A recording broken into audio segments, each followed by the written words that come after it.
All right. Yeah. Hey! Happy What Friday. up? Happy Friday. What it do? What it do, boo boo? And I got a salute. little I bit. don't know how many of you guys have seen the new Blue Couch interview over there at Real Life, but salute to those who have. I've been seeing some of your comments coming through. What's going on, Mel? Hey, never. I think I saw you in the chat over there while they was it. I She's don't know. always in there repping for you. No, I'm just saying, like, and salute to the Jaganators, who'll be over there, um, windmilling and swinging. It's a shame they don't got wrenches, because some of those wrenches would be like kind of necessary. Like it was it me or was it like overtime, overload? Mm-hmm. Mm-hmm. Like it was like I'm just like, are you? Is it just me, or did someone forget to call pest control? Yeah, it's a Like there lot of was, a lot of farming.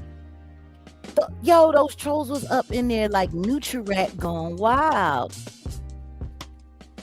in northwestern Florida. Like it was Hmm. just, it was insane. I couldn't believe it. For me, I think that we've kind of gotten used to it, but at this point in time, I think it's fair to say that there's absolutely no doubt that TG person is a complete cyber terrorist at this point, because it's gotten to the point now where, oh yeah, I had stopped by. I didn't know that the gene had the cancer. I didn't know he had that. Didn't know he had that. So prayers to him. Um, yeah, salute. I don't think a lot of people knew that it was premiering. I think it caught a lot of people off guard. Because I'm noticing a lot more people seem to be saying, "Yeah, I saw it today. I saw it today." And hey Tay, oh you loved it? Oh, that's what's up. I'm not sure how people feel about me doing the real life interviews anymore. You was doing a lot of reporting. Oh, never. They was just what I was on fire. I was. Mm-hmm. Oh my goodness. I don't know anymore. Like I don't know anymore. Grumpy Knuckles is in the building. Salute. All my love to you, sis. Oh, I hear you. I hear you. And as always, thank you. Thank you for coming through. I gotta ask Bars. I gotta ask Grumpy Knuckles, did he know my folks? Did he know Nardo? Rest in peace, Nardo. If he know, then he know. Then he needs to get at me. But yeah. Yeah. Oh my goodness. It was just crazy. Like it was crazy. Thank you. Appreciate you for acknowledging. You want to know what's funny? Like I've been seeing these weird comments, people talking about, you need to get offline and go get a job and whoopty whoopty woo and yada yada yada. But what's it's just, I don't know. How do I say this without sounding like frustrated? I'm just gonna say it plain. Mm-hmm. There are thousands upon thousands upon thousands, hundreds of thousands of content creators with monetized channels. They've had channels that have been monetized for years. Like for instance, there was this guy in there. What was the name of it? LS Hip Hop or something. And he was being a bit of a troll. He was being a bit of a weirdo. But as I started calling him out on certain things, he actually had the audacity to say, I really don't care either way. This is content for me. Hmm. This is content for me.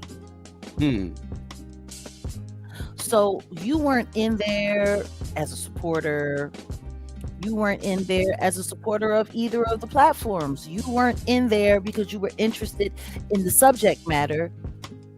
You were in there for content.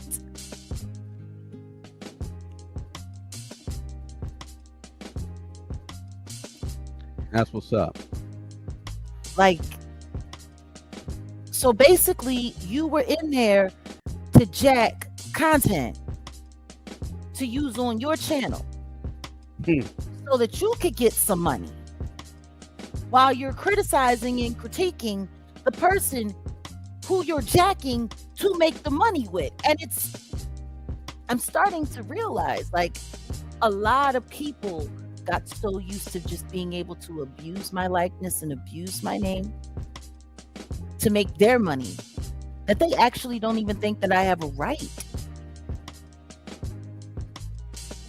to create content using my own likeness, using my own name on my own channel. What's the problem?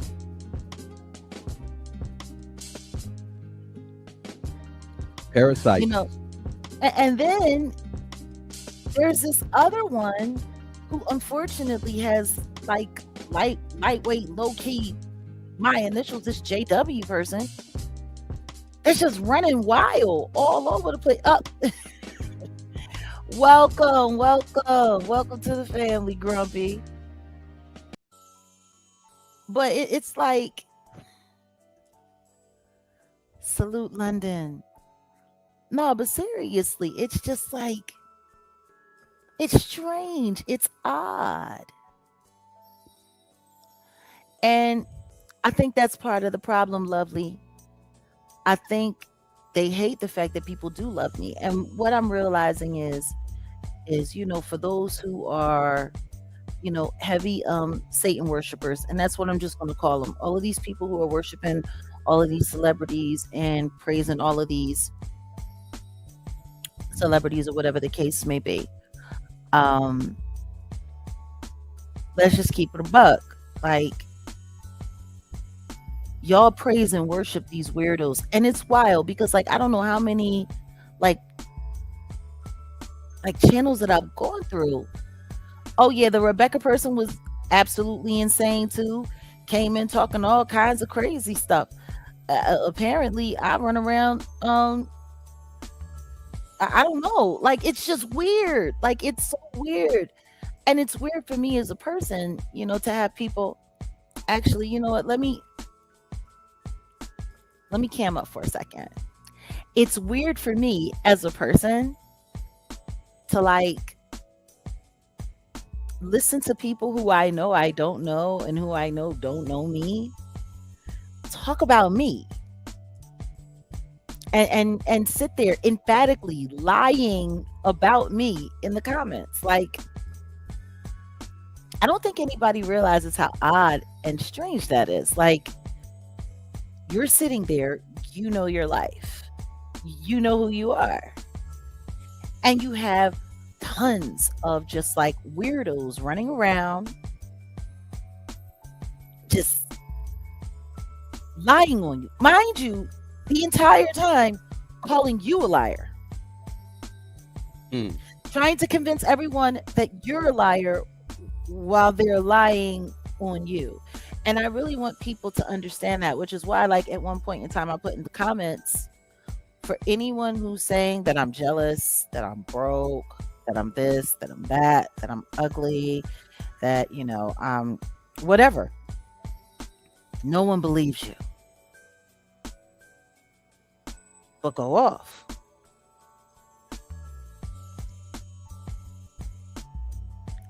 Hold on, wait a second. I'm trying to say.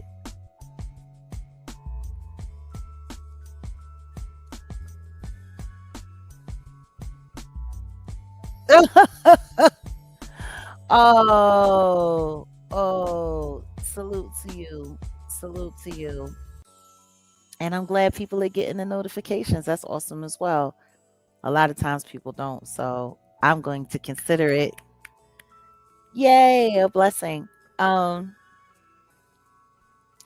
and it's just wild to me because like people really, really, really sit around lying on me, making up stories about me, following me, harassing me, chasing me, doing all kinds of crazy stuff. Um, I don't know. Do you remember the first time they lied on you, Wolf? You Oh, remember me? that? Talking about Yeah, me? the first time you like you went online and then they just was like making up like crazy lies about you. Like I think I remember the I first don't. time it happened back in 2024 and I looked at your face and you was just like, Which what are you talking about? Which one? when they started, trying to air out your personal business or whatever, and they were saying all kinds of crazy things and started, just putting stuff on you. Hmm. I don't remember specifically, but it was hilarious to me. I'm laughing. I'm laughing. That but I know you've gotten it 10 times worse. Oh, absolutely. Like I heard that there was somebody that was lying on me on Instagram the other day, making up old Mhm. stories from someone. Like it. This is all that I can say. When you've been sued for $4 million and now you're sitting online begging your support base to give you money to help pay for the lie that you told, how crazy is it for you to get on social media and tell the same kind of lie using another not reputable person to do it all over again? Like that's how I know Trash Your Trans Rena is mentally ill. She's mentally ill. She didn't do it here on YouTube though. I think she knows better than that. She did it over, I think, what was it, on IG? And I don't know. I guess she was they were trying to get my attention. But I'm not paying that shit any mind. What I will say is this. If anybody here is over on Instagram, please report it for cyber terrorism, for harassment and bullying. And I'm not asking too many people to turn into the Gestapo, or I'm not trying to be like other content creators and weaponize my support base here and turn you guys into a bunch of cyber terrorists and having you call in state agencies and having you call the police and all of that stuff. I'm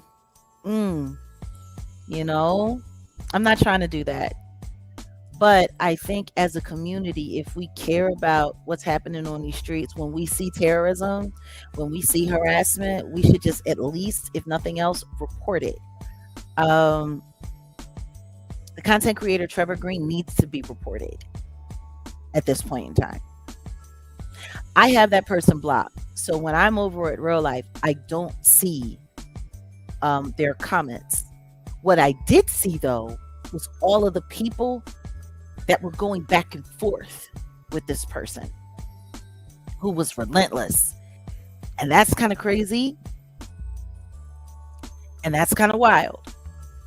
So And they're in there to just dissipate the energy, because like everyone in the comment section here can attest to, you were on fire. Because when I was listening to it, that's what I said. I said, yeah, you're on fire with this one.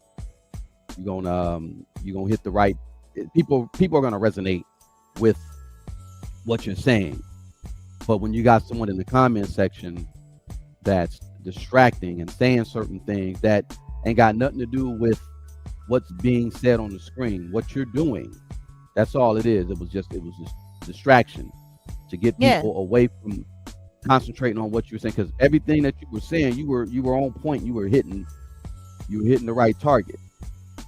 So they were just in there trying to do their job. But I think everybody can agree that your interview over there, man, on fire. And the interview, the GQ interview, it speaks for itself. In all honesty, everybody can see, in my opinion, that Emperor has no clothes. You want to know what I found very funny though? The Emperor definitely is out in the streets in his drawers, with a cheering section that's telling him that everything is all good and Gucci, and it's not. The thing that really wigs me out though is just the cult nature of it all. Like, it's so funny. Like, there have been people that have been trying to convince everyone that grazie, thank you, convince people that we're a cult. Like, there's still people that used to sit with us that are still saying, oh my god, I was in a cult. I was in a cult. Oh, and it's so funny because they don't see themselves as being in a cult. Like, because when it gets to the point where you're involved in a strange community of people that are supposed to be strangers that have never met each other, don't know anything about each other, and all of you are giving the same kind of lies, all of you, are giving like repeating the same lie over and over and over again, and telling the same tragedy story. And when I was with Jag, up until I was with Jag, and now I came over here today because I thought that we were just going to be hating on Jag today. I had no idea. Like, see, that's a cult. Yeah, all day. That's a cult. It's at minimum, it's hive mind. At minimum. Yeah, but a hive mind is how cults operate. Yeah, that's why I said at minimum. At least we identify it as hive-minded mentality. We're hating on an individual. What's the objective? Nope. Still saying the same. Still talking the same bird crap. That's like a person who's been in a relationship, been out of a relationship with someone for years, and still goes in on that. Move on, please. But it's just funny to me because, bingo, it's just funny to me because if you don't think that these people who are fans of the Carters, and these people who are fans of Diddy, and these people who are fans of these celebrities, if they're not in a cult, then I don't know what it is. They can hear all of the terrible things that these people do. They can see all of the terrible things that these people do. Like, I'm sorry, in my opinion, people like Nicki Minaj, people like Cardi B, these are not people to be praised. They're not. They shouldn't be emulated, and they shouldn't be followed, in my opinion, with the kind of stuff that they got going on. And it's insane because they'll literally sit there, they'll go and stalk, harass people. They'll like, wishing harm, wishing death, wishing, threatening to dig up people's loved ones and miterate all over their remains. Like, I'll never forget the first time the Barbs came after me and said that they were going to dig Giovanni up and piss all over him in his grave. And I said to them, well, good luck with that, because he was cremated. But have fun digging up in that yard. And I laughed. The objective for them was to just get you enraged for when they're saying something like that. It's like, you guys,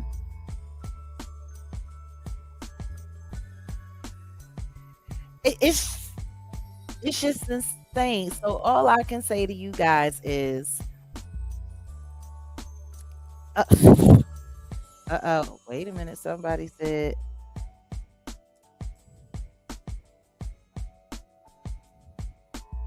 yeah, they're married. You didn't know that? Yeah, OG Juan and Desiree, they're married. Yeah. So I don't think it's going to hit people right away. But the truth is the way that I did my commentary in this interview, it was like a lot of stuff you might not catch.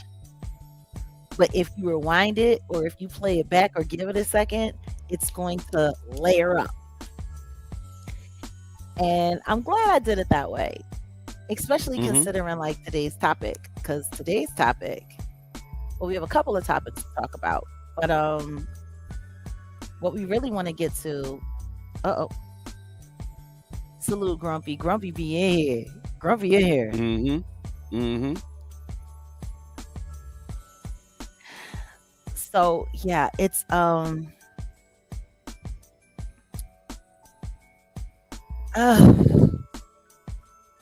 know I can't wait for the trial either. I can't wait for Demore's trial either. And actually, you know what? Before we get started, how do you want to start? Do you want to go with the least pressing stuff first, or nah. we gonna do loose snap, or we gonna do the important things and hit the highlights later? Go right into the fallout, because it'll all tie in.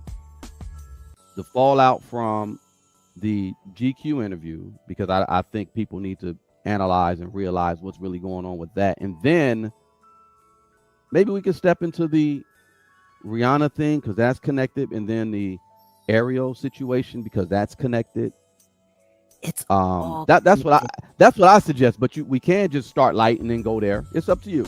We can work our way to that. How about this? How about we start with the Shakya article? Let's go. Let's do it. You want to pull that I got up it. Hold on. and start getting us into I got that? it. Okay. Yep, right here. Awesome.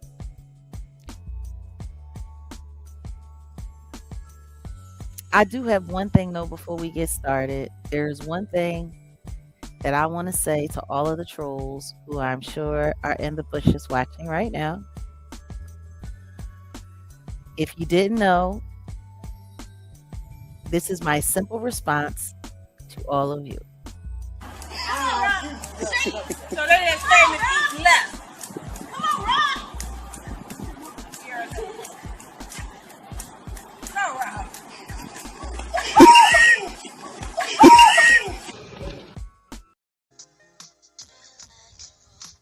You can dust it off and try again.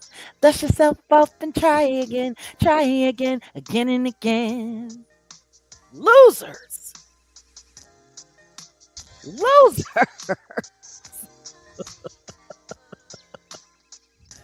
Like, man, you keep on knocking, but you can't come in. Ooh, like a little Richard on it. Oh my goodness.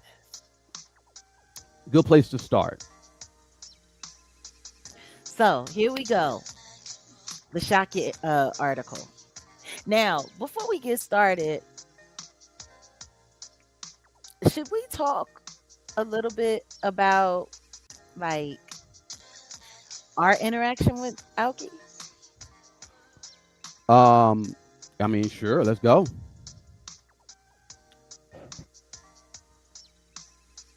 So the first time we spoke to Alki was 2020, all of 2024. Yeah, it was like right after Diddy got arrested. Yeah.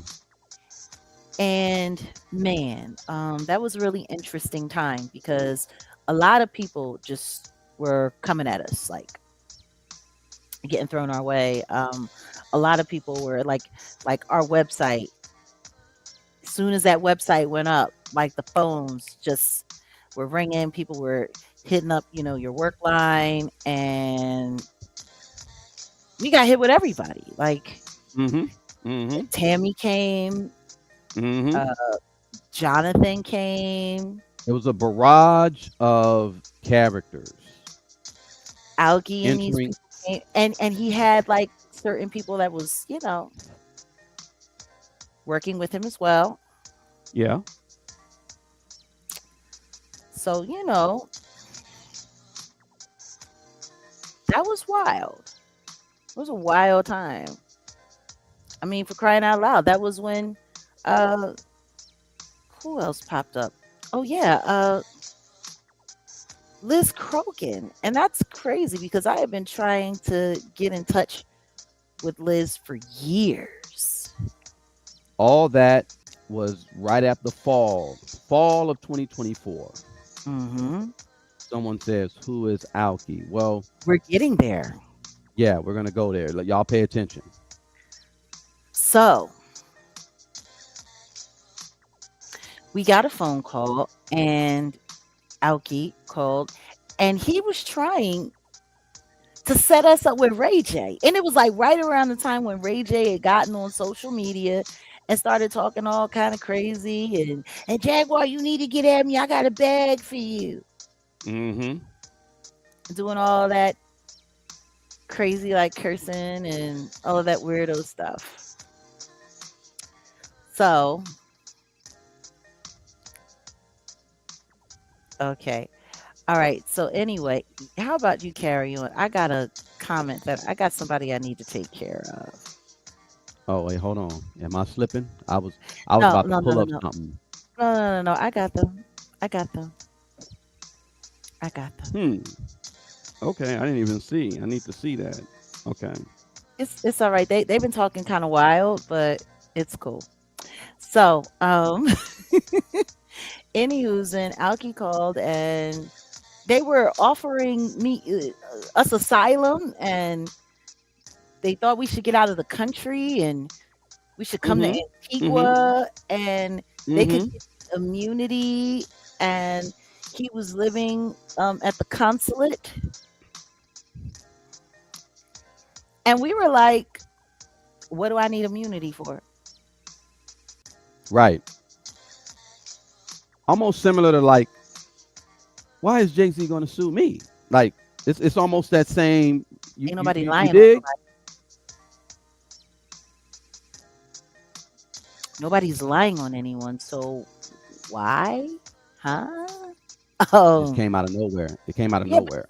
he came out of nowhere with that. And we spoke with him a couple of times, and it was so funny because he had some people that were posing like they were legal for him, Mm-hmm.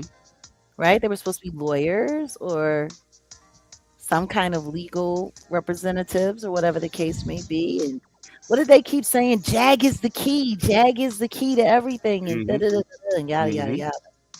Mm-hmm. And then they offered to help us out, and they offered to send us, some financial relief, because they knew we were going through a lot and we were going to be facing a lot. And it was crazy because they could only send it in Bitcoin. And we were like, yeah, we don't do Bitcoin. If you'd like to make a donation, we would appreciate that. We were working on getting the nonprofit up and running. And we let them know that whatever donations you give, it would be put towards the nonprofit and would be used in that, capacity. And we would make sure that they would get their tax credit. And he was like, oh, no, no, no, no, no, no, no, no, no. We can only do Bitcoin. Only Bitcoin. And it's wild because, if you research and you look when it comes to money transfer, there's a lot of people who work in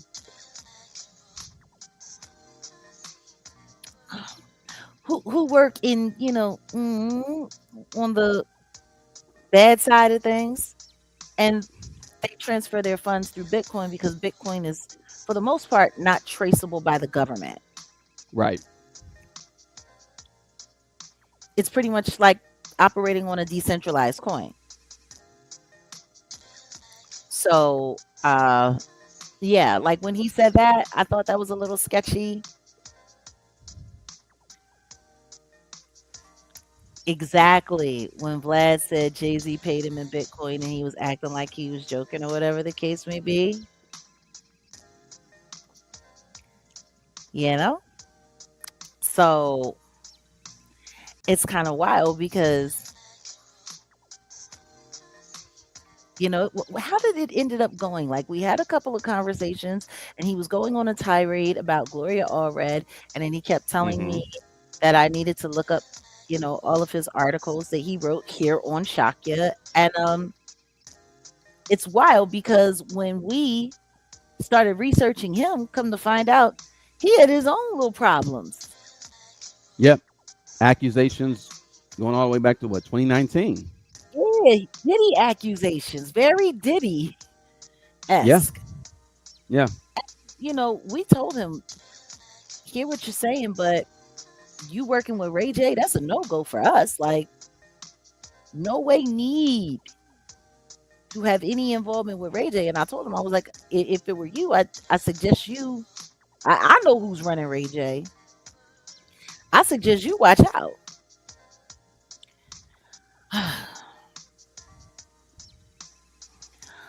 Somebody asked if I think Bitcoin is amoral to use. No, I don't think it's amoral to use. What I will say is this.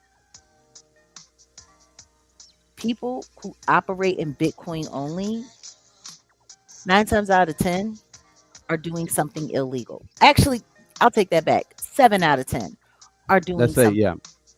yeah, they're doing something nefarious. You don't operate in a currency, and it's still fiat to a degree.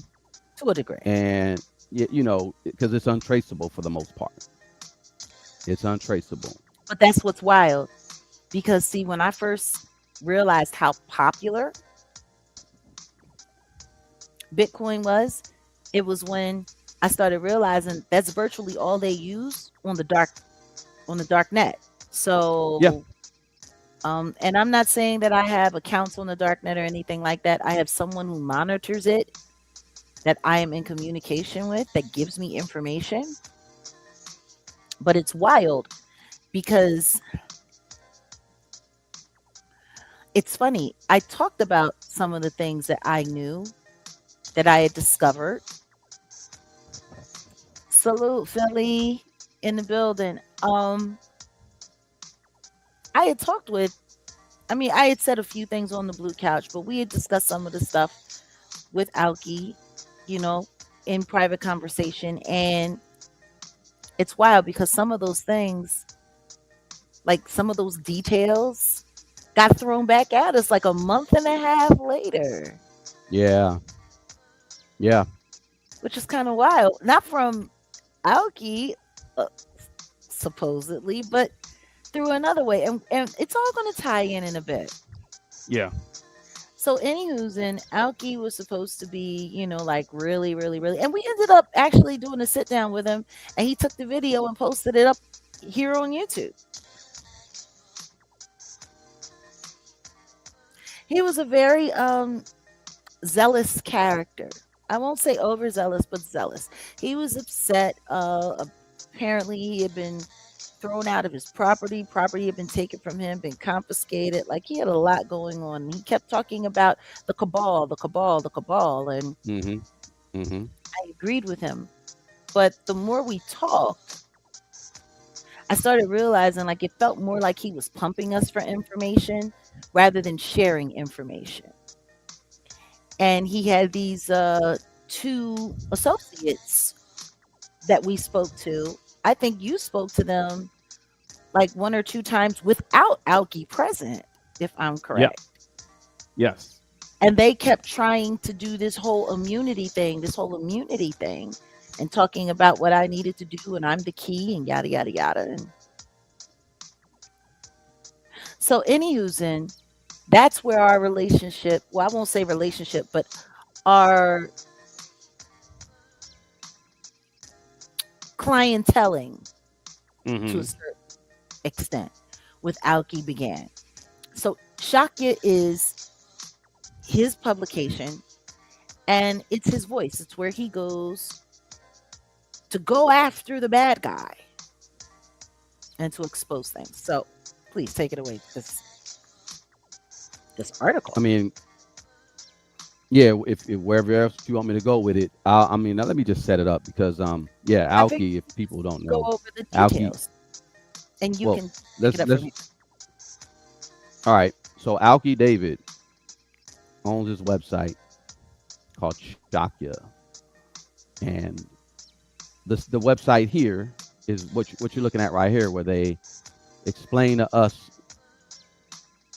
Ariel Mitchell has been suspended for pleading guilty to misconduct in the Sean Diddy Combs related case. Mhm. This is what the article says, but when you get deeper into it, you kind of go, very interesting, very very interesting. So here we go. Got Miss Paddington here, and Oh, Patty I mean, do girl. you want me to just go? Do you want me to go with the cliff notes, or do you want? Well, let's see what it says here. Essentially, Okay. March 12th, Supreme Court of Florida approved a 75-day suspension of Ariel Elise Mitchell after she pleaded Elise. guilty. Elise, Hmm. after she pleaded guilty to violations covering dishonesty, fraud, deceit, and misrepresentation under the rules regulating the Florida bar. And they said this case has been building up since May of 2021. Several sources we spoke to told us that Ariel Mitchell has conflict of interest with her clients. One attorney who asked to remain anonymous stated that Sean Carter, better known as Jay-Z, paid for Mitchell's college at St. John's University in Brooklyn. Mitchell reportedly admitted to having extra relations with Carter and stated that Jay-Z found her more attractive than Beyonce, his current wife. Okay, let me stop right there. When we That's had the interesting, conversation, isn't it? because when we had the conversation with the individuals that you spoke of earlier that were connected to the owner of this site, Hmm. I independently produced a video on my website, and it spoke about the connections between Ariel Mitchell and Jay-Z, Hmm. potentially, possibly through J. Cole, that no Hmm. one in the media is really paying attention to or talking about. So for those who Hmm. don't know, I did this maybe September of 2024, Hmm. where I found information about Ariel Wasn't Mitchell. that early? No, it was later than that. You said it was later? Yeah, because September of 2024, we hadn't even come in contact with Ariel. We didn't come in contact with Ariel until like October. No, it I mean, was. It was. we It, saw it was her. We later. saw her. Like we. I mean, of We saw course, her October. We saw her but October we didn't bump into her on the Pierce Morgan show late September, even until though October. she was the closing person there, and she was talking about me and seemed to know all about me and all of that. And then the next time we came into contact with her, it was on the Sean Atwood show. It was just like with Big Homie CC. Like everywhere I went, she went. It was really weird. Yeah, there we go. That you know what? So it wasn't in September. It was actually. It had to have been sometime November, December, Yeah. where I found that connection. J. Cole and Ariel Yes, she Mitchell went did. to the same school. Mm-hmm. So that's a coincidence to where, okay, person go to the same school, that's one thing. But they were actually, J. Cole played basketball for St. John, and they were there the same year, same years. J. Cole played basketball, and she was cheerleader. Now that could be coincidence too. They may not have known each other or whatever. We don't know. But Yeah. the smoking gun was they were in some type of African type of club, some type of Mm-hmm. club, and J. African Cole was studies or something club. African Yeah. studies or something. J. Cole was the president Mm-hmm. of such of named club or club, and Ariel was a member, and she put that in her resume. Sure did. Yeah. So coincidence? I don't know. I don't know about all that. But this article is saying that Jay-Z paid for Ariel Mitchell's schooling. Sean Carter is close to Diddy, connection to the Carter's attorney, Alex Sparrow, desperately tried to hide that whole, connection between Mitchell and Carter. Alleged. This is all alleged. A separate source stated Ariel Mitchell worked closely with Sparrow, with working to protect Carter's interests by silencing witnesses and victims and engaging in massive cover-ups. She intentionally screws up her Diddy cases to make the victims look stupid and to get them dismissed. Should I go further, or do you want to comment on that?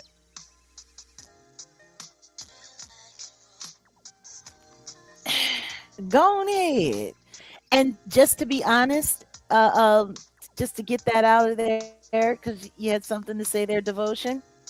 J. Cole was not only a Rock Nation artist, he was Rock Nation's first artist. Yep. And he is the first artist to ever receive his own label deal. A former client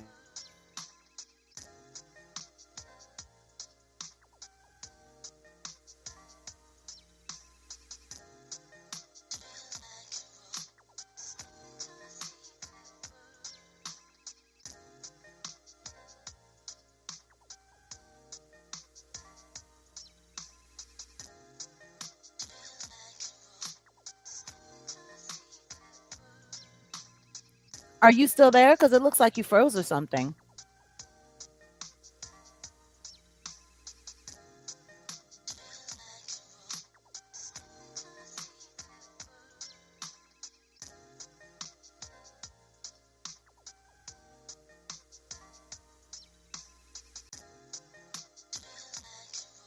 Uh oh, guys. We lost Set in the West. He'll be back. Might be too much going on.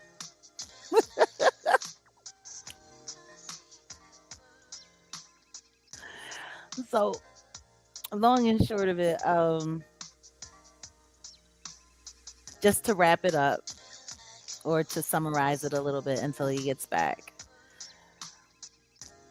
Ariel Mitchell in this article written by Alki for, is it Alki David?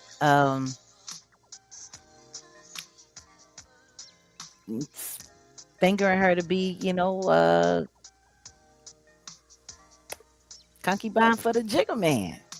And it's wild because I remember when my name first came up in the lawsuit, February 2025, after Mar-a-Lago, and I said, you operate like a concubine trying to make your big daddy proud.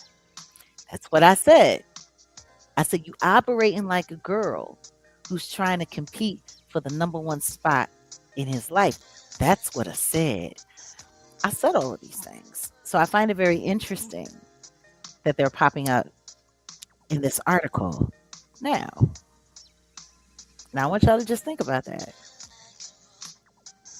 I want y'all to just put that in your little pipe. Don't light it yet. Just keep it in your little peace pipe. So, salute and salute. Wait a minute. We got a couple of new super chats that just came in. Hey, Lee Hop, you both are amazing. I appreciate your truth and courage to always stay true to your authentic selves. You both are freaking awesome. Oh, thank you so much, Lehigh. Appreciate you. And wait a minute. We got another one that just came in. This is from our girl Sharon Ray, and she says, "I'm late, but I'm here, Jag. Keep spitting that fire." Oh, okay. That's interesting. I just got They threw you out. I got bumped out. Interesting. Yeah, that happens Where- to me. We already know what this is, right?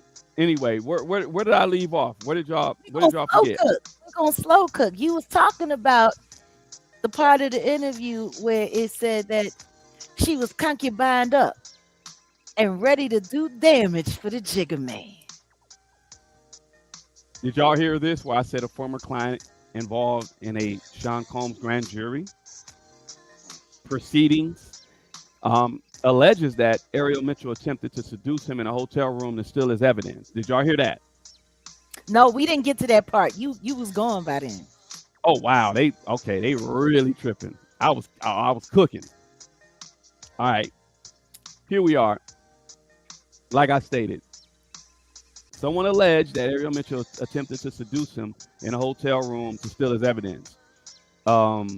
He states that inside the hotel room, while sitting on a bed, she asked him to remove her boots, revealing she was not wearing underwear. So it's given basic instinct, not basic instinct.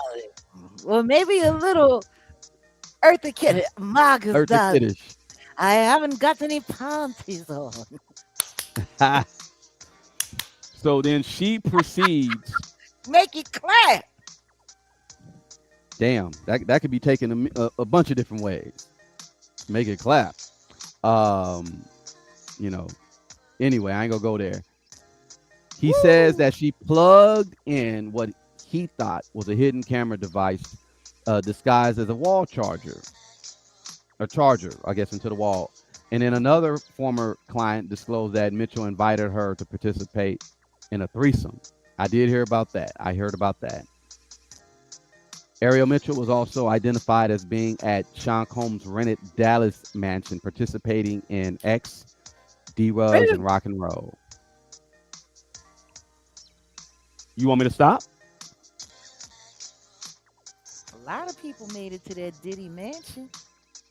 And that's funny because they were all there at the time I was living in Dallas. This was all right at the beginning of the pandemic. Yeah. I was living in Dallas. Everybody, I didn't realize that Diddy had a mansion in Dallas. Yeah, the Dallas freak-offs. I knew that Curtis 50 Cent Jackson did. I didn't realize. And you want to know what's so funny? I started speaking out publicly against Diddy in 2020. Yeah. I had no idea he was that close to me. I'm gonna say something to make you say as well. I had no idea he was that close to me. Let's put two and two together, Jag. The Dallas mansion. She was in there with Christian Combs. I think it's just been reported that his house in LA had been almost like involved in some like home invasion robbery, but we'll talk about that.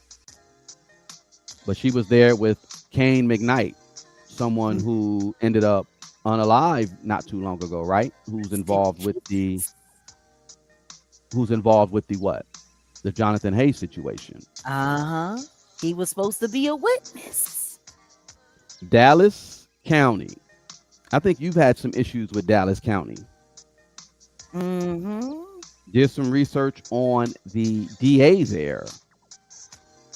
And the guy is corrupt. The guy, his name is Carruthers, I believe. Corrupt as all hell. He's on the George Soros payroll, allegedly. Let's just say it like that. Allegedly. So we already know what type of time he's on. I wouldn't be surprised if Paddington may have, offered some of that snatch up to try to, get some things caught up. Get some things for you to get caught up in Dallas. I'm just saying. I don't Considering she know was in Dallas. at the I time. know a bunch of people keep passing away from carbon monoxide poisoning. I don't know why everybody keeps acting like this is so. I don't understand how he's passing away from me. It's real simple. You give somebody a strong dose, take them out to the car, put them in the garage, close it up, turn the car on, and roll the And windows just down. and you yep, that's how carbon monoxide is produced. It's It's easy. one of It's the a easy, easiest ways. easy, very easy. Did you? Well, I don't want to sidetrack, but there was a situation where Yes, Mr. McKnight was pharmaceuticalist, apothecary to the stars. Sure was. yeah, yeah. Well, let me get back to the related what we're talking about here with Miss Mitchell. So there's a Mm-hmm. there's a new investigation of the suspicious death of Kane McKnight, and he's a Mm-hmm. key witness in And the civil Jonathan. case against Diddy that involves Jonathan Hay.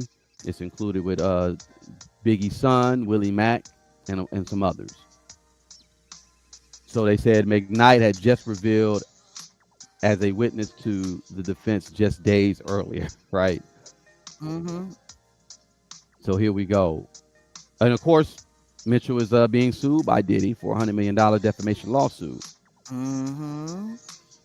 Here is the complaint by the Florida bar. I can get into that if you want to, or you want me to read on, go on with the article, because maybe I can do that, then go into.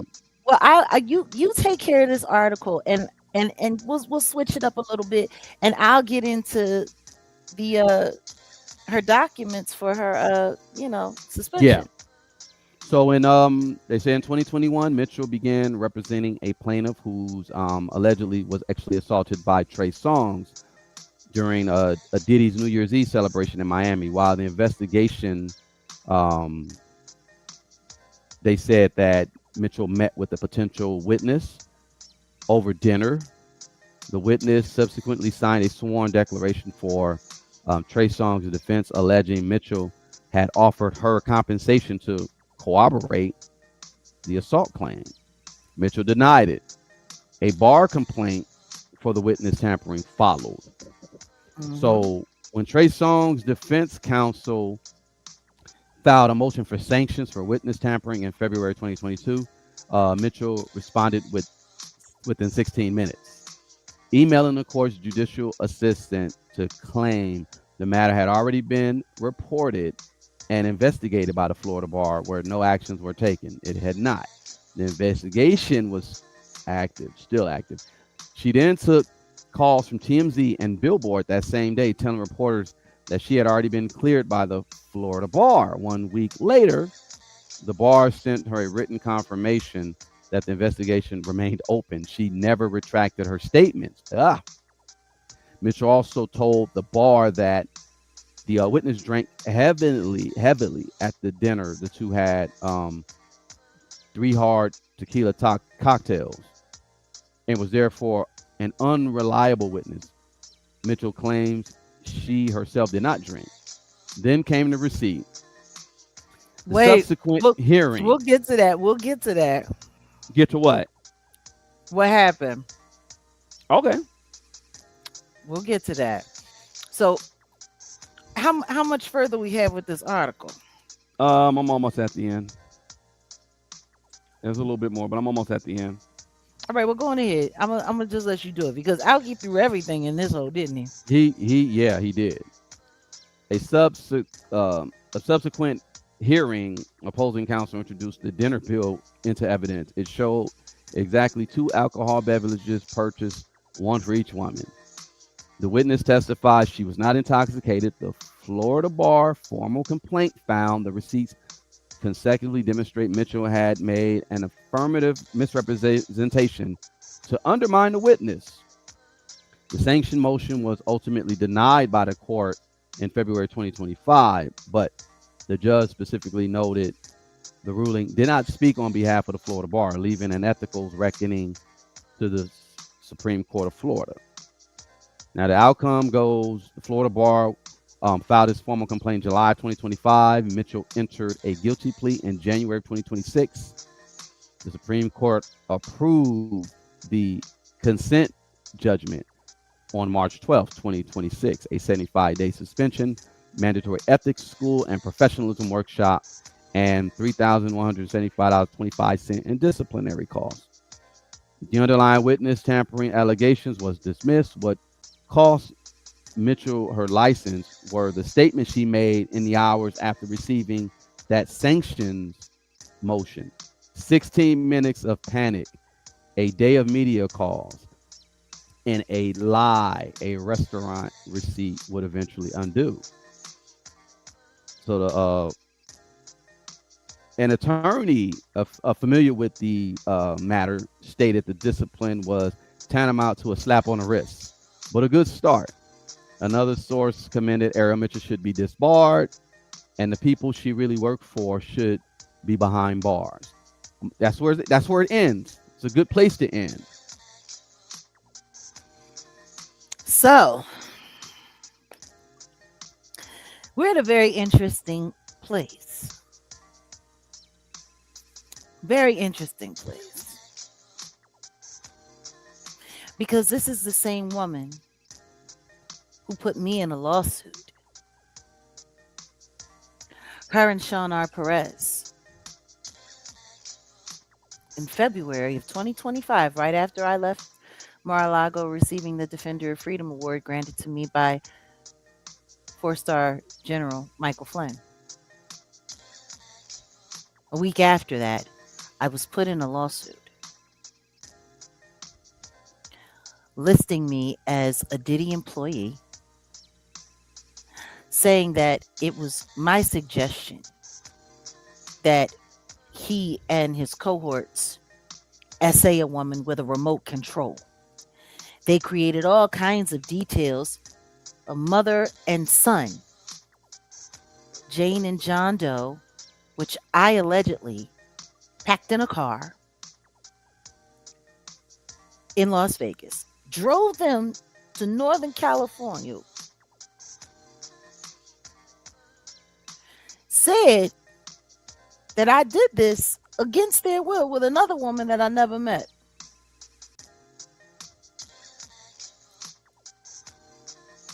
And all of this happened. What was the date? What was it? Was it March 23rd? March 23rd, Or March 27th? March 23rd. March 23rd, I believe, 2018. 2018. Now, with this kind of background,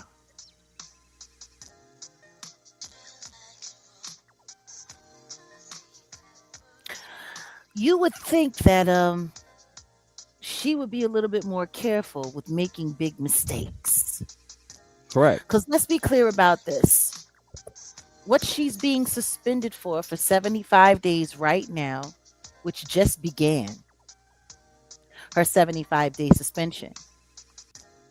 This is all stemming from her case that she tried to swear out against Trey Songz for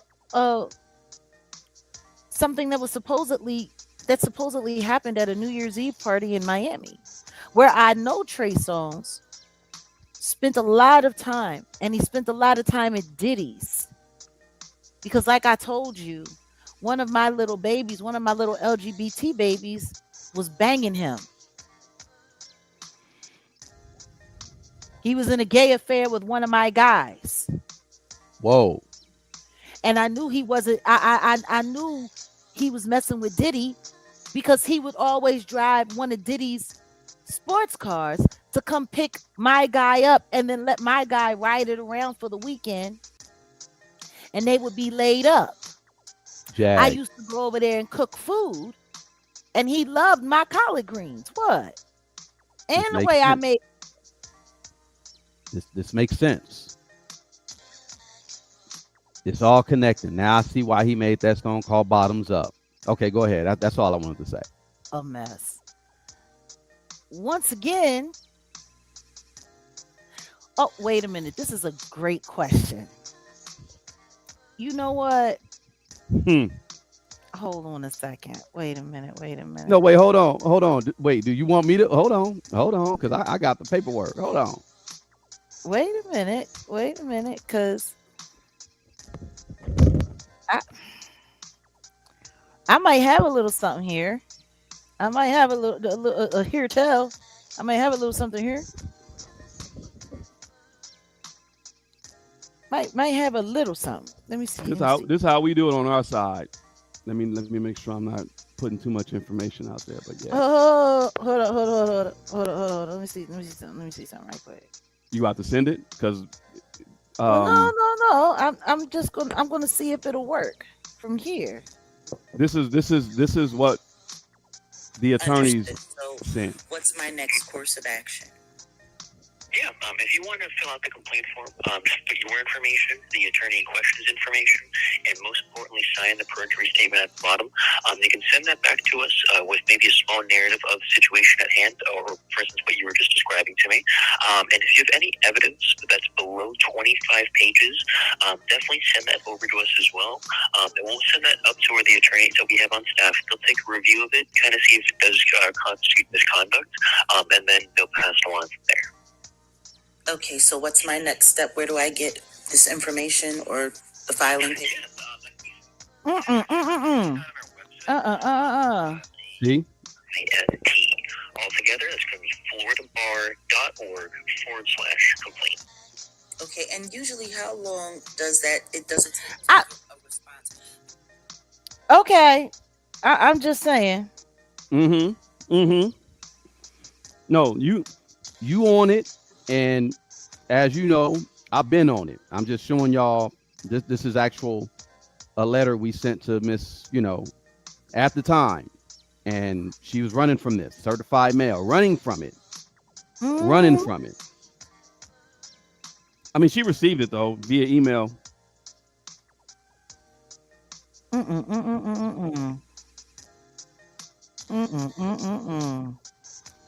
Oh, Paddington. She's very dangerous. Because at this point in time, So if it is a little bit more egregious,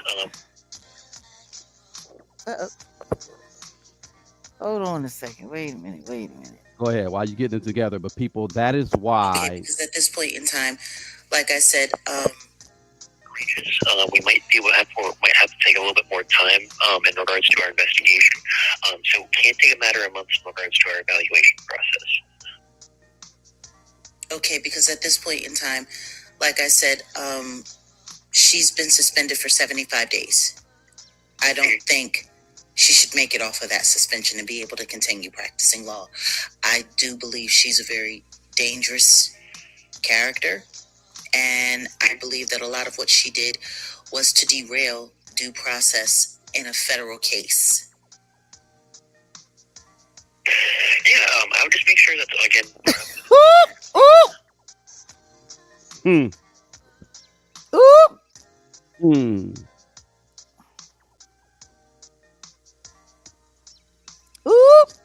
A sad measure of endeavor indeed.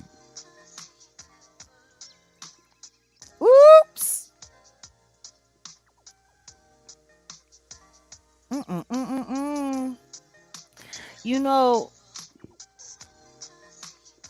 It's just wild to me because she was sitting around bragging. Like when I heard her on the phone with the knot, I said, what is she doing messing around with all of these disreputable YouTubers? But I tell you one thing. Ariel Elise. See, I got that bar association number right here, darling. 125-714. That's a Florida Bar Association number. 125714. We on it. Oh Lord. They done kicked him out again. We done lost him again. Send him back. Send him back. How did I get the name Paddington? Oh, I'll show you. How did I come up with the name Paddington Bear? Well, see, for those of y'all who know, you know, but for those of you who don't, let's switch it up a little. Let's switch up the landscape a little bit. Sure. They keep on messing with my feed. What's up? I know. They keep playing with it. I know what I got to do. If you can see, you know, when she was over there on News Nation and she was reporting to TMZ, apparently she got him on speed dial. When she did that, she kept wearing that Burberry stuff, and so I started calling her Paddington Bear.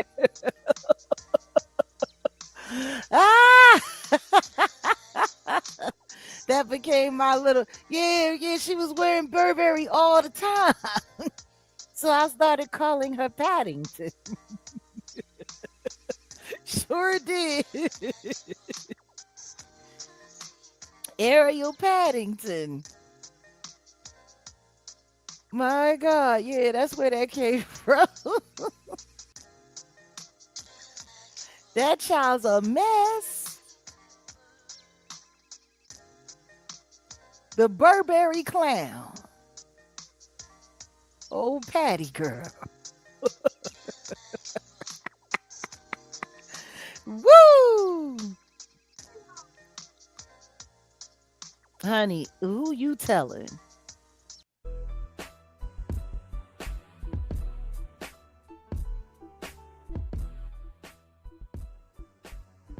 Who you telling? So anyway, back to this. Yeah, I guess they not gonna keep messing up with my feed on my Mac. It's good now, but I'll just log in Talking about to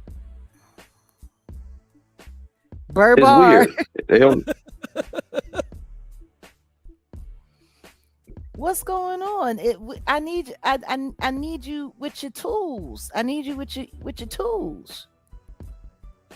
Hold on. Give me 1 second. They tripping. Mm-hmm. They tripping.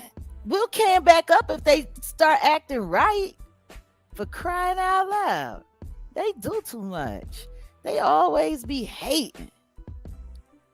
Her and that big old booger bear, Courtney Burgess. Man, do you remember all of them over there at Atwood? That was a mess. And what did I say? What did I keep saying? I kept saying it and I kept saying it and I kept saying it. They got too many frauds over here. I kept saying it and saying it. Y'all done caught me with my readers on. I kept saying it. I kept saying it. I kept saying it. There's too many frauds over there. Somebody call her the Timu Meghan Markle. I'm done. I'm over it. I don't know if Meghan Markle would be on her Instagram the way this thirst bucket is, because this thirst bucket boy, she be over there doing the most. She don't act like an attorney, I'll tell you that. Not at all. But you know, she wanna act like she's Sharon Stone and spread it. She look like a bust down though. She act like a bust down. That ain't my fault. Thank you, Humble Waters. So anywho's in. Should we start connecting greater dots? Yeah, let's do it. Okay, there are 3 pivotal points of interest that I think we need to hip the people to just a little bit. Yeah. Not long ago, in a conversation we had with Jonathan Hay, and I want everybody to understand this. Our support of Jonathan Hay has been nothing but sincere and genuine from day one. We have always tried our best to be supportive to him. And when he first came to the internet, fall of 2024, we were suspicious.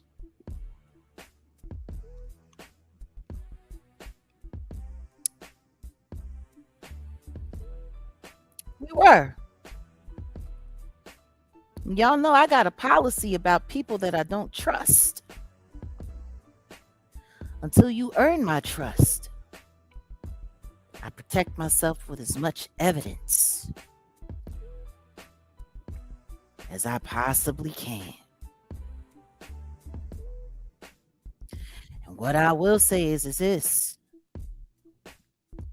There wasn't a lot of trust in the very beginning with Jonathan Hay.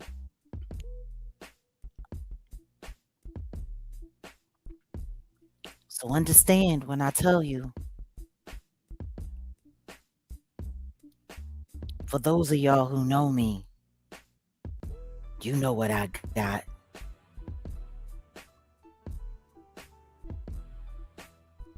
Now, the simple fact that I haven't shared what I have only goes to prove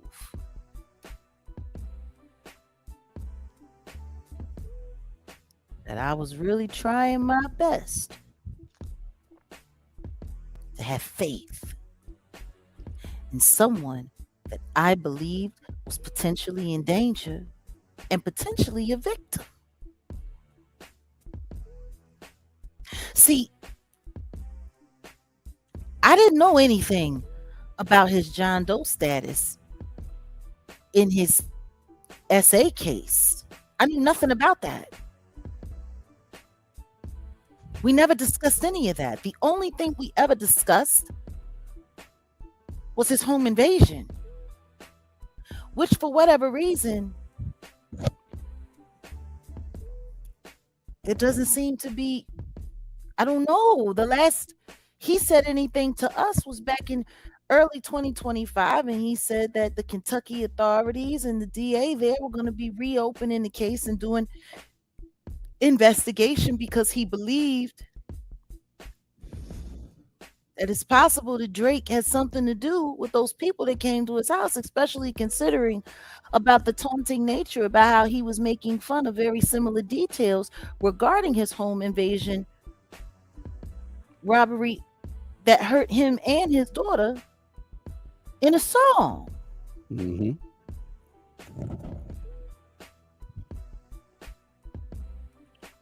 You know, anytime somebody is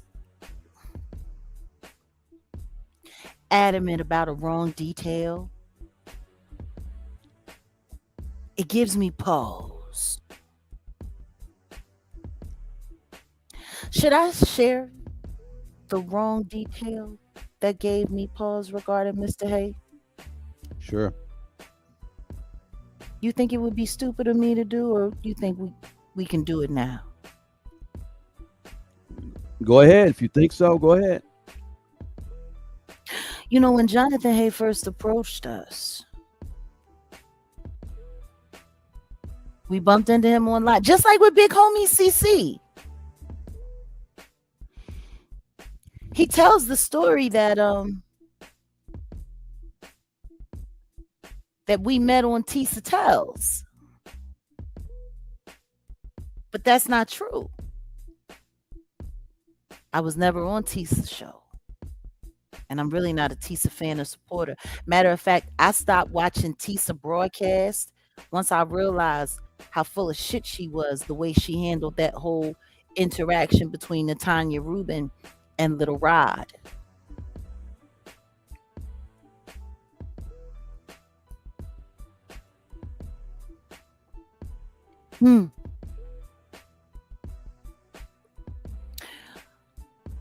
The first time we engaged with Jonathan Hay, it was through the Messy Sweet Spot. See, he was on the Messy Sweet Spot saying that I had been talking about him in my real life interviews. Said that I was bringing up his name, and he was talking about me and said, I don't know Jaguar Wright, and she keeps talking about me in interviews. And I said, I've never spoken about him before. Who is this guy?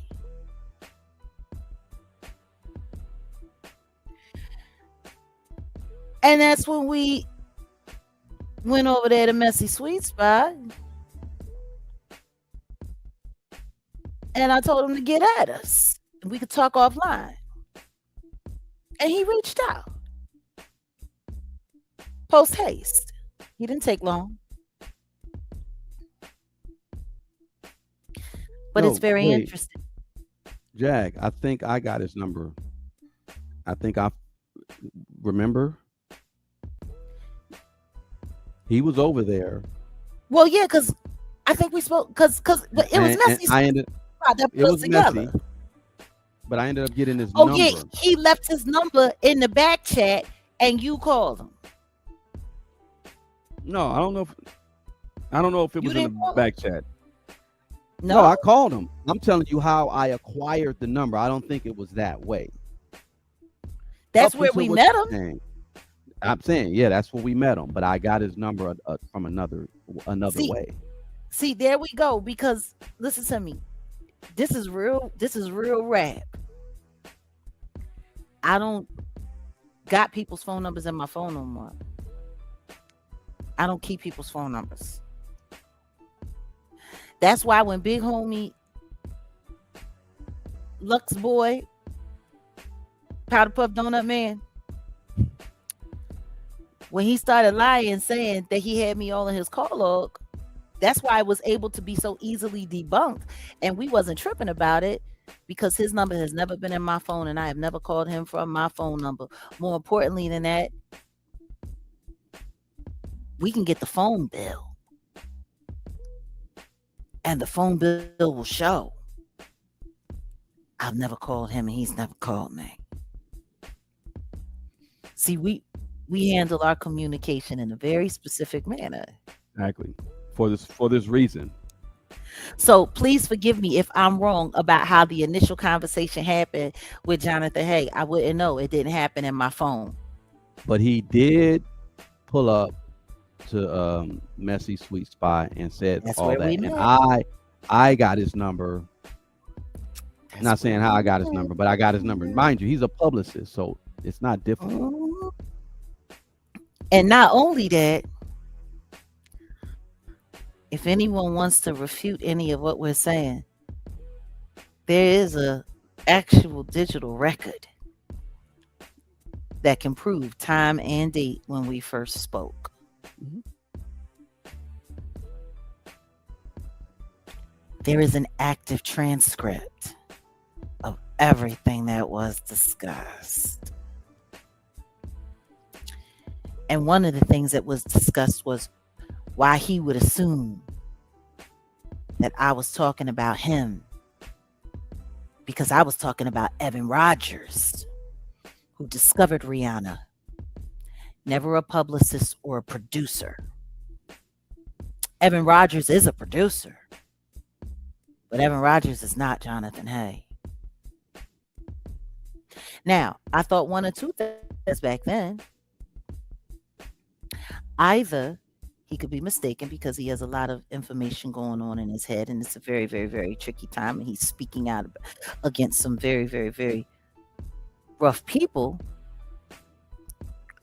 or he's just getting things confused or jumbling things on purpose because he's trying to find a way to ingratiate himself with me.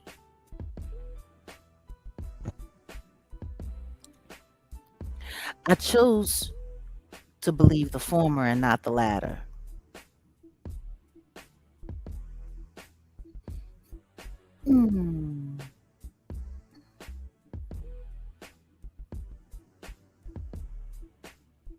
So, long and short of it, Fun little facts. Fast forward, we find out about Jonathan Hayes' John Doe status. He comes out of his John Doe status for a civil lawsuit and decides that he's going to go criminal. I was so grateful that we knew nothing about it. I didn't want anybody saying that I was trying to, pull strings or make him a puppet or have anyone think that he was one of the 3 witnesses that I said that I've been keeping safe for all of this time who are ready to come forward. I wanted that to be very clear. So, yes.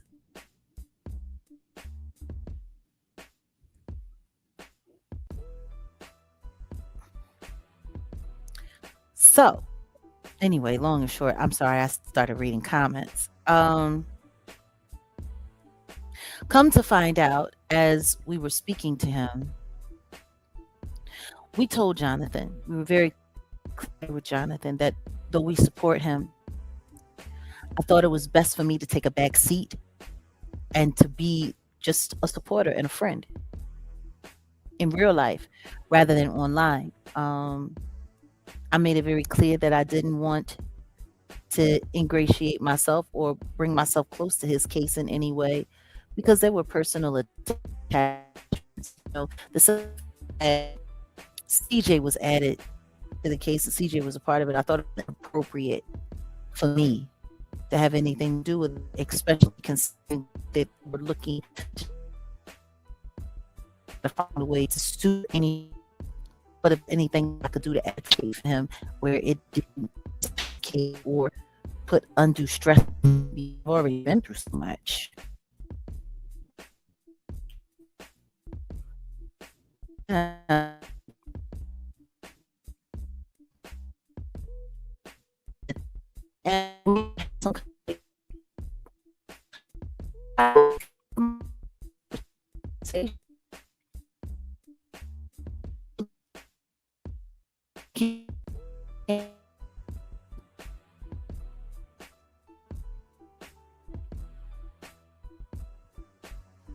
Okay, so now your audio is messing up.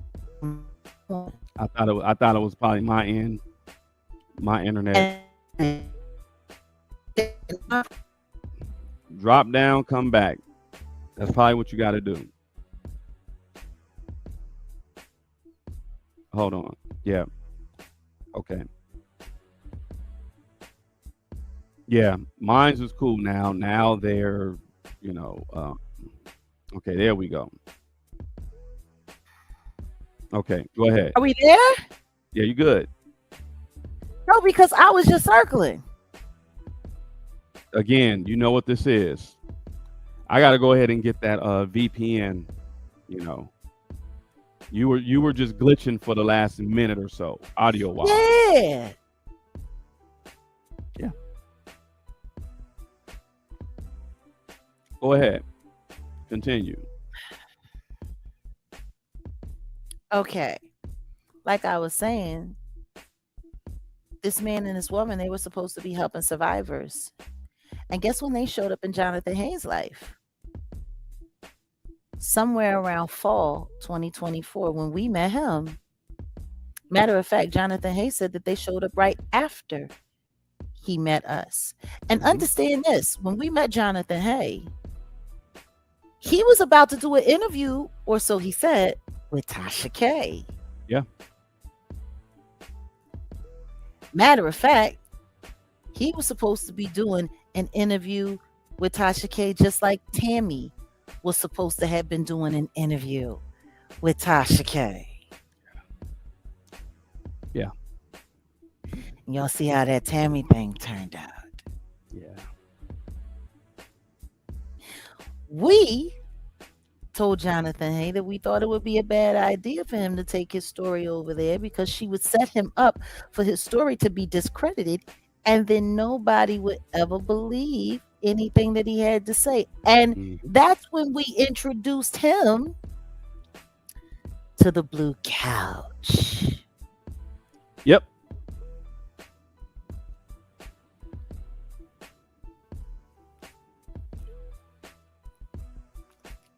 Can y'all ever get the real on what happened with Tammy?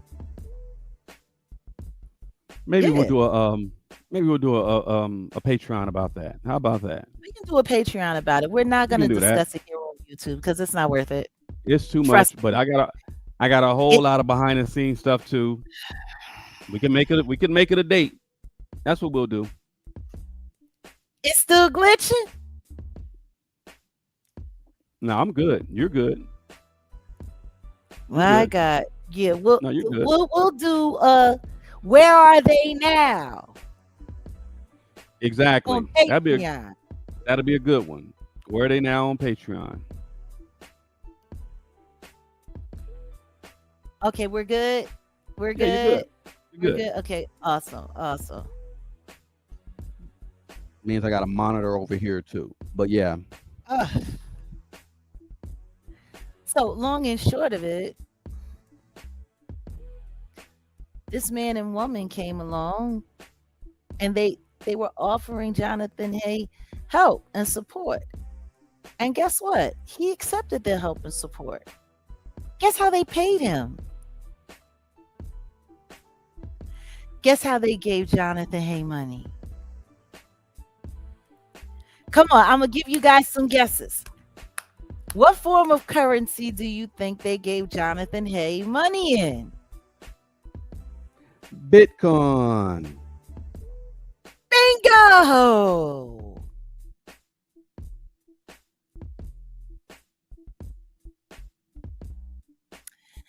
They started asking him all about his case and asking how could they help and whoop-de-woo and yada, yada, yada, and so on and so forth. It got really interesting there.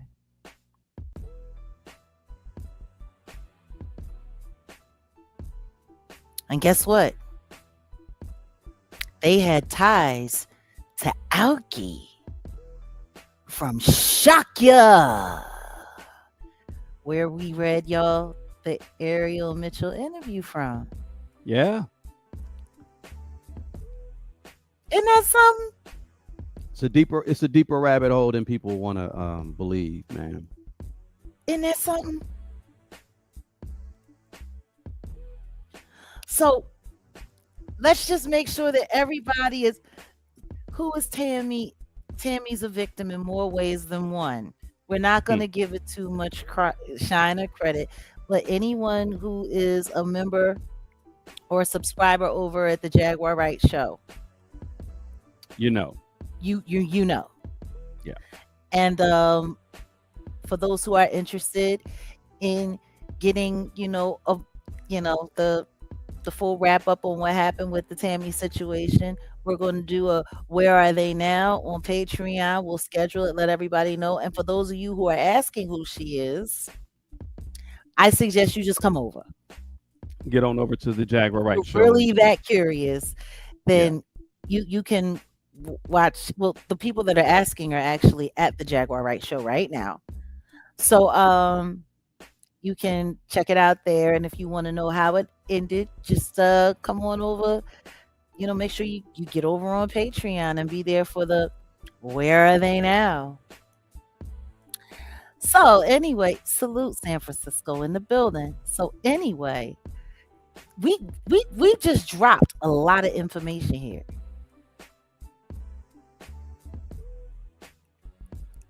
A lot of information here.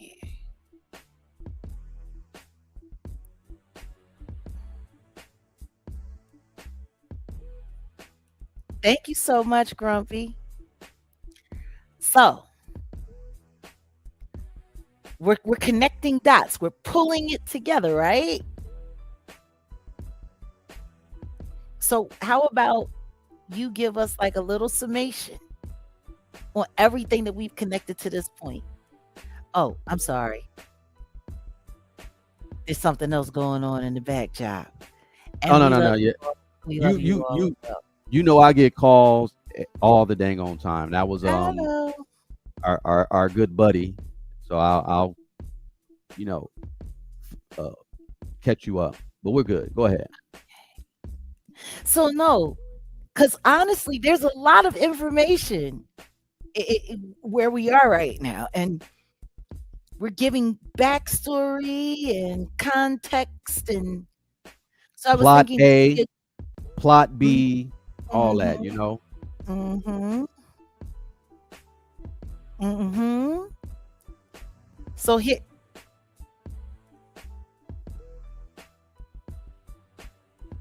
oh, a lot like that, Mary, a lot like that. Yeah. So, anywho's September 2024 was when Diddy was officially arrested. And as you guys remember, as we actively went over, especially after The Reckoning came out, that opening scene with him on the phone talking to his attorneys about how he needed to get ahead of the story, they needed to get control of the narrative, they needed comms, they needed a defense attack, they needed the dirtiest of the dirty in media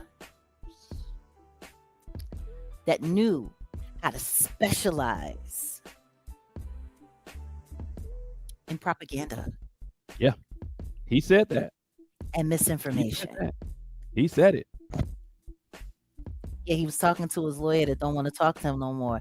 The guy that said he was going to be at Madison Square Garden cheering him on as soon as he got out. The guy that said he believed in him. Mark Agner, fuck around and find out.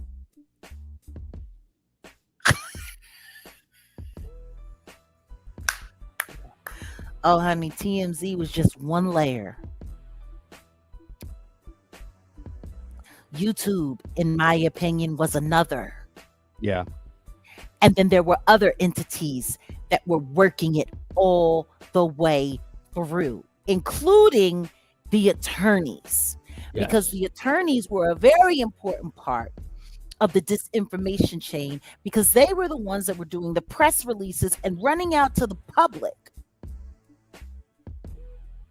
Now, we already know Alex Spiro, he spent more time on the news during that season than he ever had for the most part in his entire career.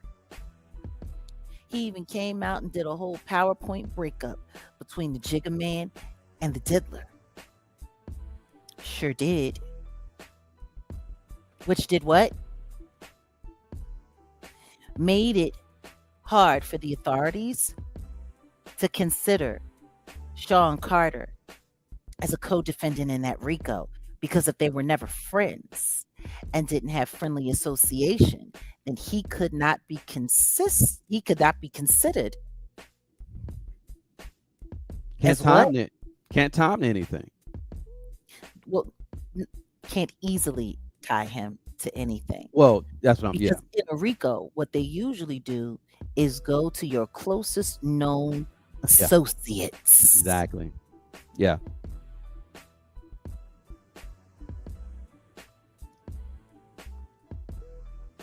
Are y'all following? In my opinion, that breakup was staged so that the law could legitimately not consider Mr. Carter a known associate Right.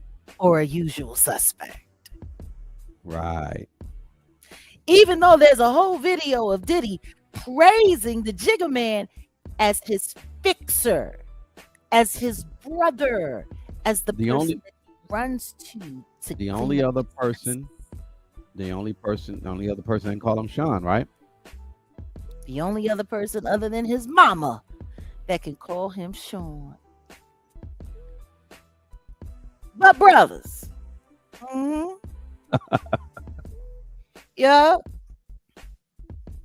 yeah. So now let's be clear.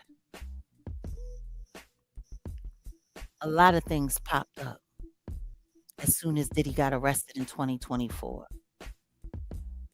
Jonathan Hay popped up. Big homie CC popped up. Ariel Mitchell Kidd popped up. Courtney Burgess popped up. Adria English popped up. Lamisha Fuller popped up. Chris Todd popped up. Are y'all following me?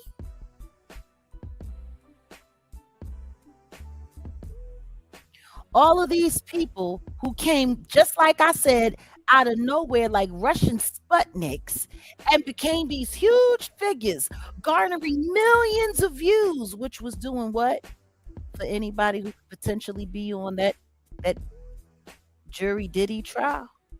Tampering the witness pool or the jury pool. Poisoning the jury pool early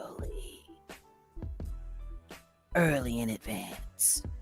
That ridiculous Kim Porter book that was allowed to make it to the market when they stopped Albie Shores from coming out right before Diddy's sentencing, so none of what he had to say in it could to be taken into consideration. Yep. Like whack-a-mole, whack-a-troll.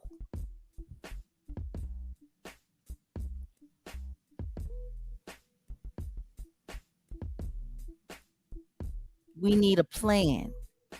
We need the dirtiest of the dirty in media who understands propaganda. Yeah.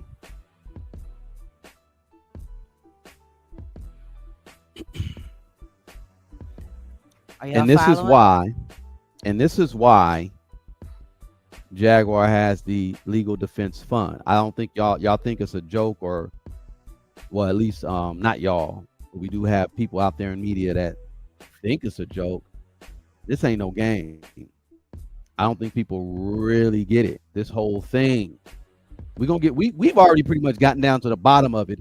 It's really just about paperwork. It's really about investigators. It's really about legal counsel. An investigation. Now I want y'all to understand.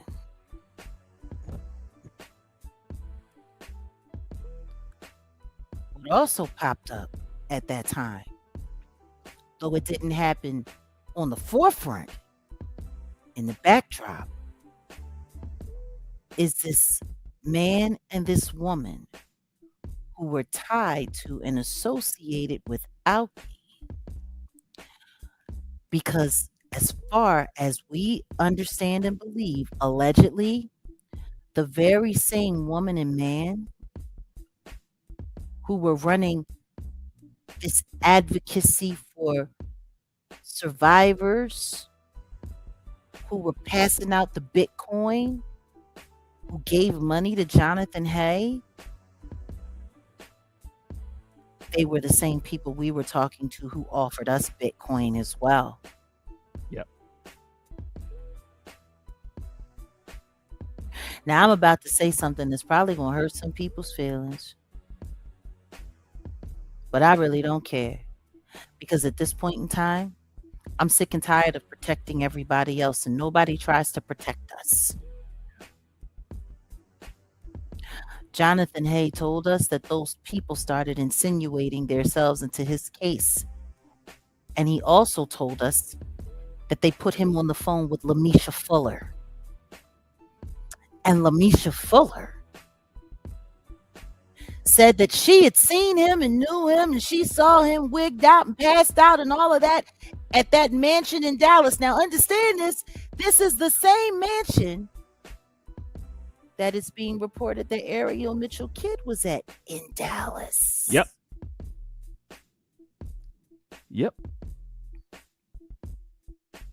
Y'all following us?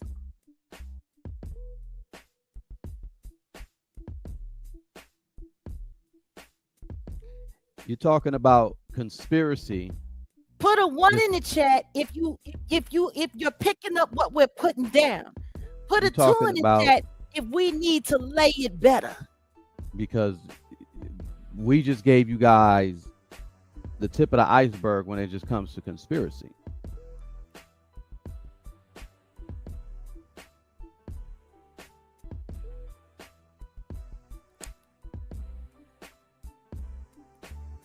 Rachel said we need to. Okay. Y'all not following this? Well, most of the people are following. They get it. Y'all get it. So then let's tie it together real quick. Do it.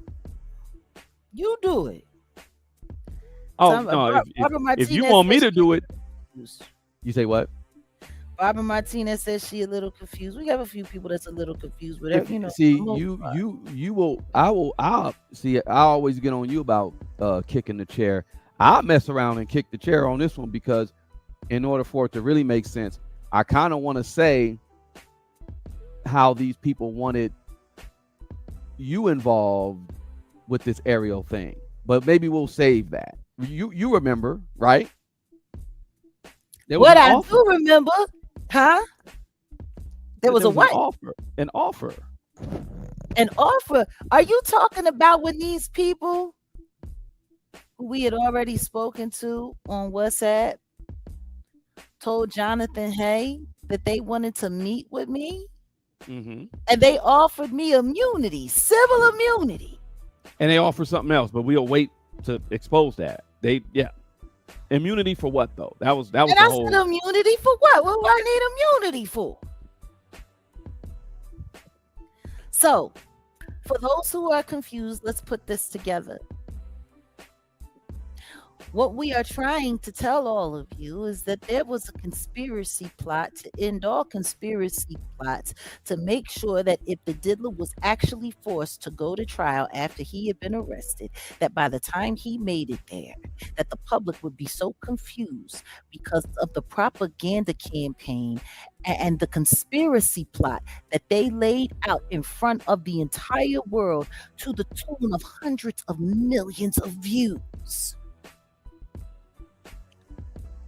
Boom. That it was easy for the defense of the diddler to be able to confuse a jury into a not guilty verdict.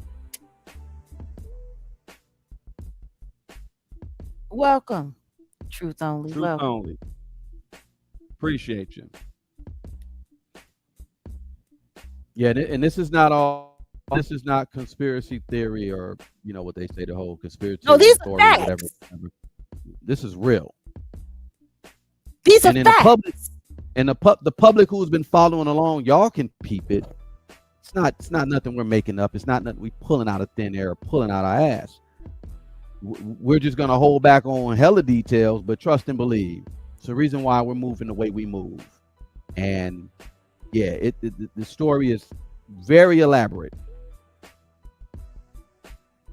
very intricate. And by the way, for anybody who is a sleuth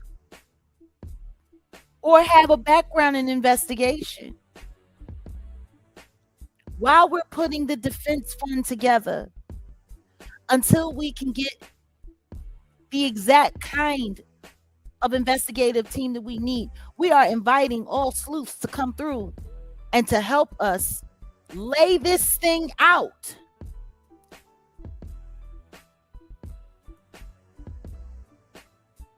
Yeah.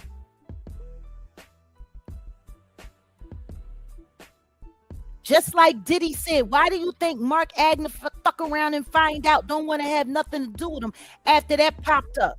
Because the truth is, all of them should lose their license. All of them should not be able to practice law.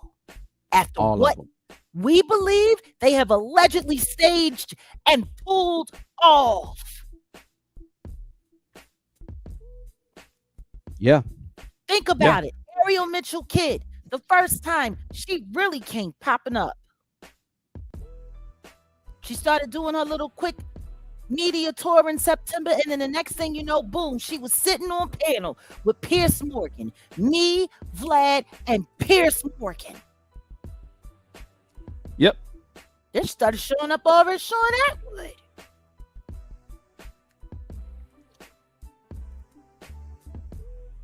Then she put me in a lawsuit in February. And her goofy ass was so sloppy that she didn't even bother to check and make sure that I was actually able to have done it.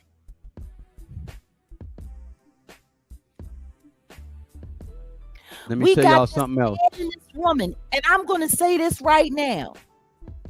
And I'm going to put it all out on Front Street. The Jane Doe and the John Doe that fingered me and put me and Drewski and Big Homie CC and Odell Beckham Jr., it was told to us by Jonathan Hay that these Bitcoin people are the Jane Doe and John Doe. And that's likely who this is for real. Yeah. We also have a little bit of knowledge on their background and who they are, but we're not going to say that here. Because the truth is, considering who we believe to know they are in real life, there's absolutely no way that any credible attorneys would have used them or any of their testimony in a lawsuit of this magnitude for something like this. Not when one of them has been on the vexatious litigants list.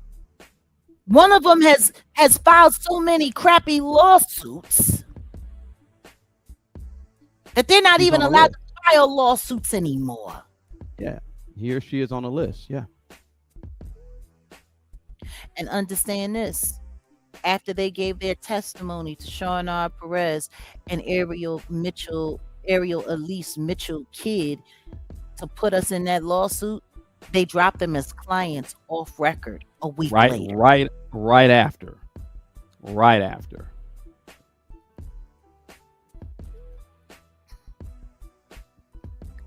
So they were good enough to get their testimony against somebody like me, to put us in an explosive lawsuit like this, attaching us and linking us to Diddy, trying to make me one of the bad guys because I was one of the big voices speaking against the bad guys and an advocate for the victims who had not come forward yet. This was done with malicious intent. There's no getting around that. There's no getting around that at all. Can I say something? Yeah. Just so the people know how deep it gets. Yeah. So when I got word that this whole plot to basically discredit you, and they included you in his lawsuit, and you said, oh, well, what are the dates? I said the dates. You're like, oh, I was in jail at that time. I got folks, boots on the ground, that handle business in Chicago, went to get the actual paperwork, right, Jag? Mm-hmm. Went and got the actual paperwork. So, conventionally you could fax or even email. And I was like, no, we want the actual paperwork. Had them mail it to me. We never got that mail. Now we ended up getting it another way because, you got to just be unconventional when you do things. But yeah, we never got that official that originally right sent when out? we wanted it. Yeah. We never got it like how we wanted it. And I'm letting y'all know. Allegedly stole the paperwork out of the mail. Yeah. Or. And that's interesting because it was around that time that our address had been doxed. Yeah, exactly. Yeah. Yeah. Investigations, all that. We own it. Trust me. Yes. The Jane Doe and the John Doe are connected to Lamisha Fuller because they put Jonathan Hay on the phone with Lamisha Fuller. Allegedly, it scared the crap out of him, and he told us all about it.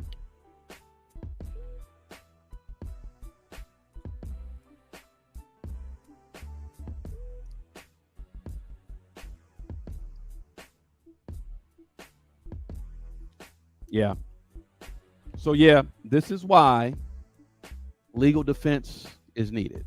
That the people running around here saying whatever. It's a plot that, yeah. And you guys know I'm a documentarian. So what do? Document, research. This thing here, yeah. I think in 100 years when the whole story is out, man.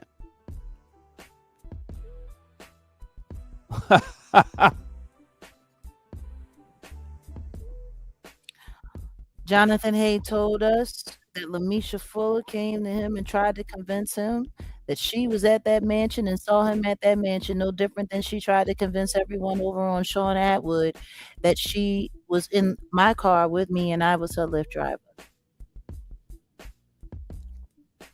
The cold part about it, these people had to have been paying attention to everything you said and been taking notes like a nerdy student in the front seat of the class listening to the professor, because they knew about it, everything involving in and around you.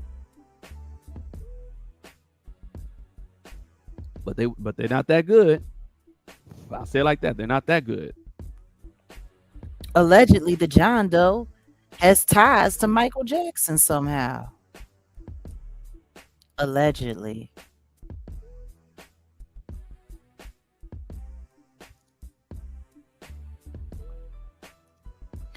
So I want y'all to understand this. Making me look crazy, calling me a drug addict, saying that I am obsessed with celebrities, saying that I'm a big liar and I can't be trusted and can't be. All of that was done. If you look at everything that they did, starting from September, starting from Pierce Morgan, Ariel Mitchell Kidd was there, Vlad was there. Yeah. Pierce was there. All trying Yeah. to line me up to make me look like I was crazy, except for Ariel Mitchell, who came in at the end and kind of tried to play advocate for me to a certain extent, trying to make it look like, she was attacking Vlad and she was standing up for the black woman a little bit. But she did say it's called Jaguar derangement syndrome. I agree. But she did JDS. say that the things that I was saying were libelous and I should seek legal counsel as soon as possible. Yep. Yeah. Interesting. Next thing you know, we're invited to come and sit and talk with Sean Atwood over on the Atwood plant panel. And all of these phonies start showing up. They tried to attach Adria English to us. That didn't work. They tried to attach Lamisha Fuller to us. That didn't work. They tried to attach Allie Carter to us. That didn't work. Allie Carter started attacking me, even though I had never said her name, never acknowledged her, and wanted nothing to do with whatever she had going on. All of that happened at the same time. Yeah. And then when that didn't work, and I got awarded with the Defender of Freedom Award, all of a sudden, just like Big Homie CC said back in fall of 2024 when we met up with him, I was going to be in a lawsuit. And guess what? I ended up in a lawsuit.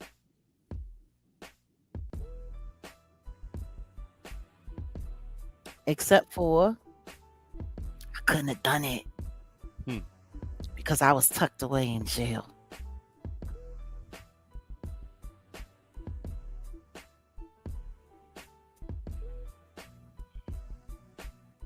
See?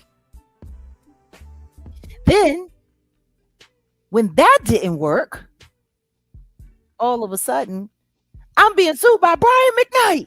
And all of this comes out right before Diddy's trial was supposed to kick off so that they would have an excuse to talk about me and talk about me and talk about me and talk about me.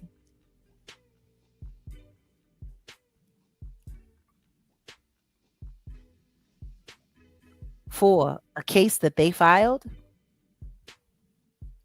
that had already passed the statute of limitations, so it wasn't even going to make it through. They was using it for clout to have a reason to be able to attack and come after my name.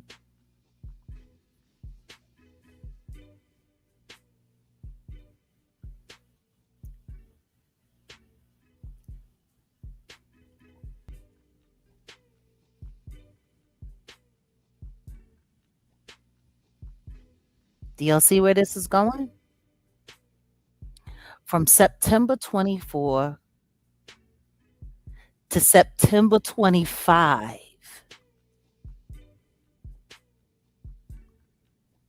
It was a nonstop attack of my character, my reputation, and my credibility for an entire year.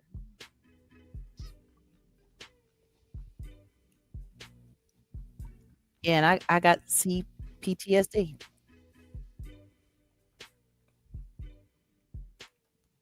for an entire year. And then the next thing you know, Diddy finally got sentenced. And then all of a sudden, they don't want to be Ashley Parham lawyer no more.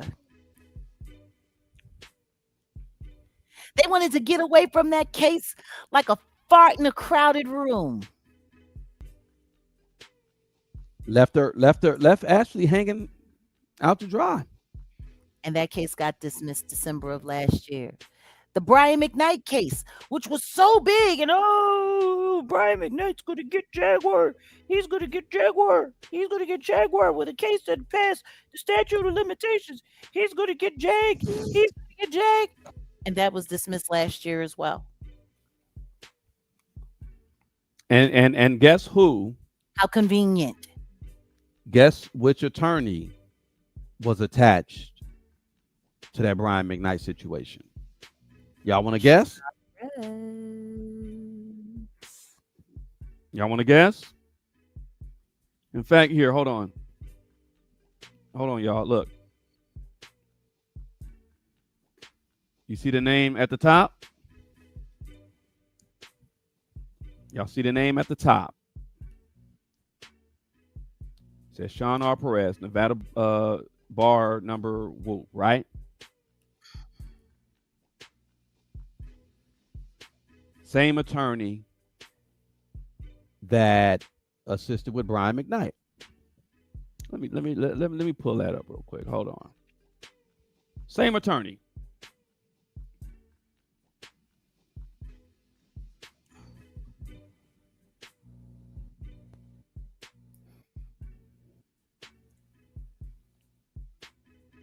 What's wild now is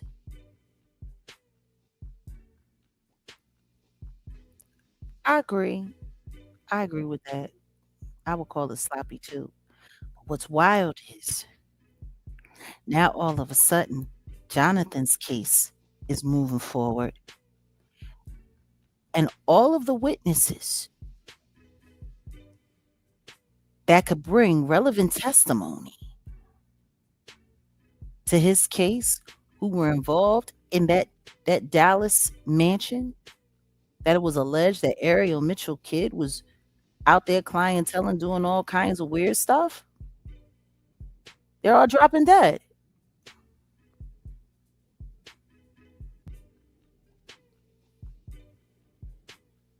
Before his case goes to trial.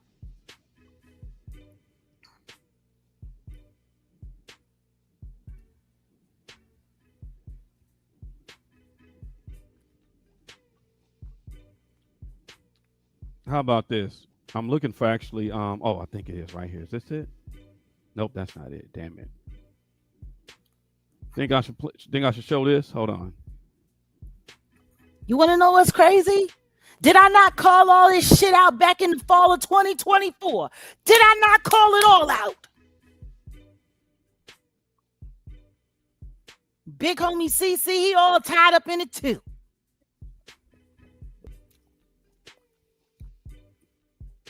Maybe I'll Mr. flash this for a They second. are going to put you are getting sued. You are going to be in a lawsuit. Here's the attorney, and he basically stated, he stated what he stated. This is right after the declaration. This is right after you responded, and this is his response to removing from the lawsuit. And he said no, essentially. Now, what's interesting is if I pull up, let me get my readers for this. Let me get my old ladies special. One day I'll get some sexy glasses, but right now, my old lady specials will do. What's really interesting is if you look at violations when it comes to bar rules, false statements, fraud, and misrepresentation. And this is one of the offenses that Ariel Mitchell is right now currently being suspended for. Oh, you got some readers on too, Papa? Oh, no, I'm tripping. It says here, section 6.1, false statements, fraud, and misrepresentation. Suspension. Suspension is appropriate when a lawyer knows that false statements or documents are being submitted in court, or that material information is improperly being withheld and takes no remedial action.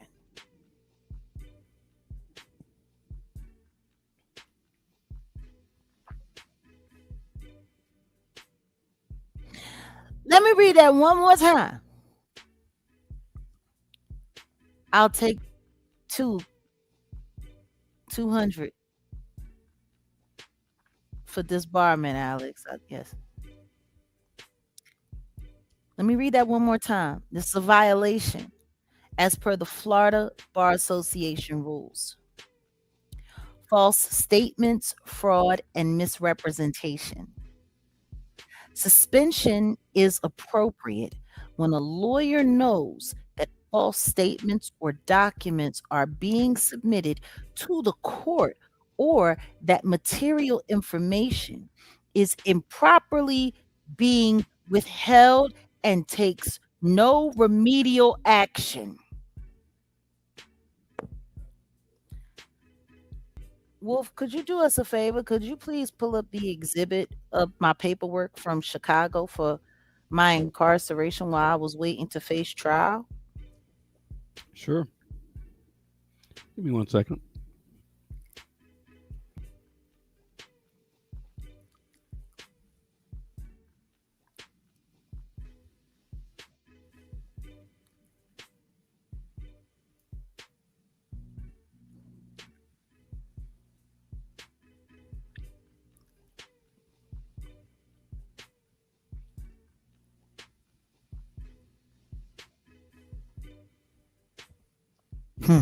Apologies. Give me 1 second. Oh no, it's okay. It's okay.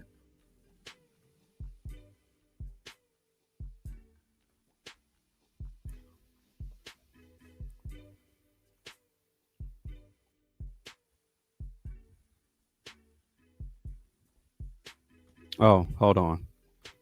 It's not in the PDF. That's why.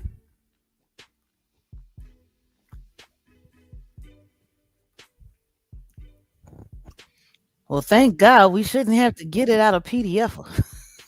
Right.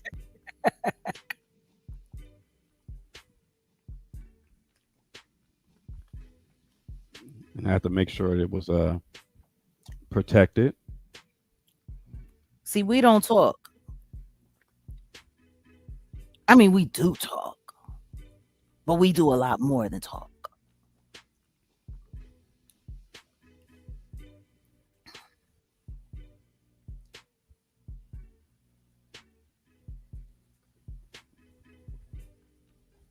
And there it is, official, signed, sealed, all that good stuff.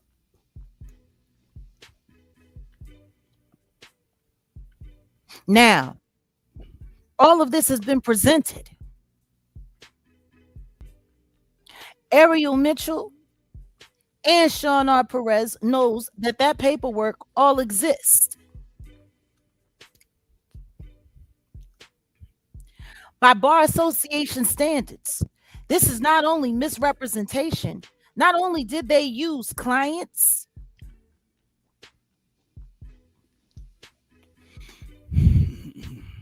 that were disreputable and take their testimony and put it in an actual lawsuit that went into PACER, that went into court record.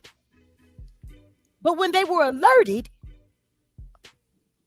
Ariel Mitchell actually had the audacity to have a conversation with a very not reputable YouTuber when it came into question that I was incarcerated at the time of this. And she said, "Oh, no, no, no, no, no. I checked. I checked. She was out of jail." That's how messy she is. That's how goofy she is. I was booked out so that I could be transferred to Chicago. She looked at my book out from Dallas, and that was enough for them to run with this goofy ass story.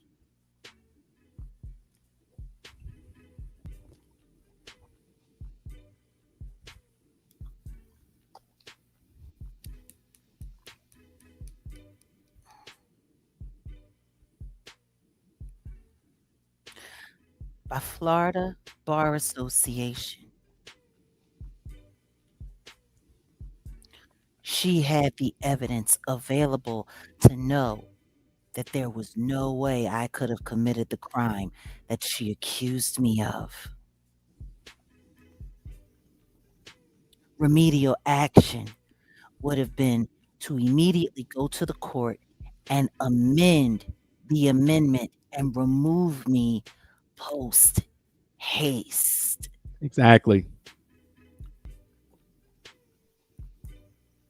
Shawnard Perez was so cocky, he told us to go take a flying leap off a short pier and to impale ourselves on a very large oblong object and spin, figuratively speaking.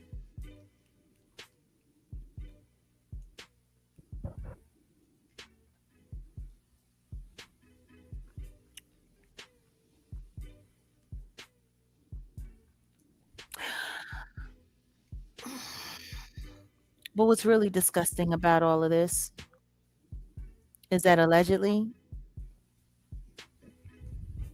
it's Mr. Carter that was running this whole operation from the jump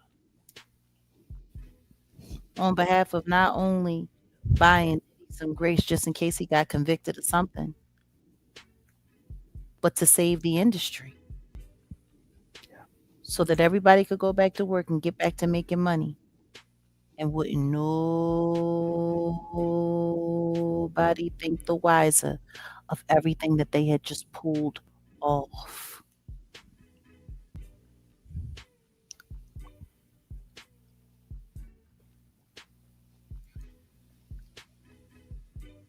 The crazy part about it is, when it comes to the matter of Jonathan Hay, considering everybody's dropping like flies around his case, and he's not, it can only mean two things.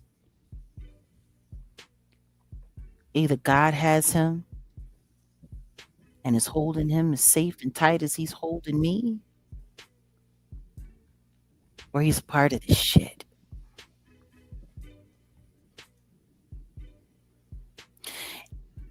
It would suck. Like, honestly, like, I don't want to consider it. But if we're doing pure speculation, it would suck if he went through with another phony lawsuit like they did with Ashley Parham, just so that they could line up all of the witnesses. And because they're testifying for him in his case, he has the right to go and find out where they are, to have them serve with subpoenas to show up in court, which means that they can get addresses, they can get phone numbers. And then if he was a part of this, technically his lawsuit would be the tracking device so that they could get rid of all the witnesses. Because essentially them trying to include you in suits, that goes for the Brian McKnight, which, you know, he was way out of pocket, and the Ashley Parham. They were essentially just trying to track you, along with other legal stuff that, you know, I got record of, where people were putting false legal stuff on you and just basically trying to track you. That's essentially what that was. Anytime somebody's trying to have you served, especially if the lawsuit is frivolous, they're not trying to serve you. They're trying to legitimately track you down. And then once that address is done, the lawyer can take it and turn it over to whatever hitman or whatever hit squad that they got out And there boom. allegedly, and Yep. then boom. Yep. Yep.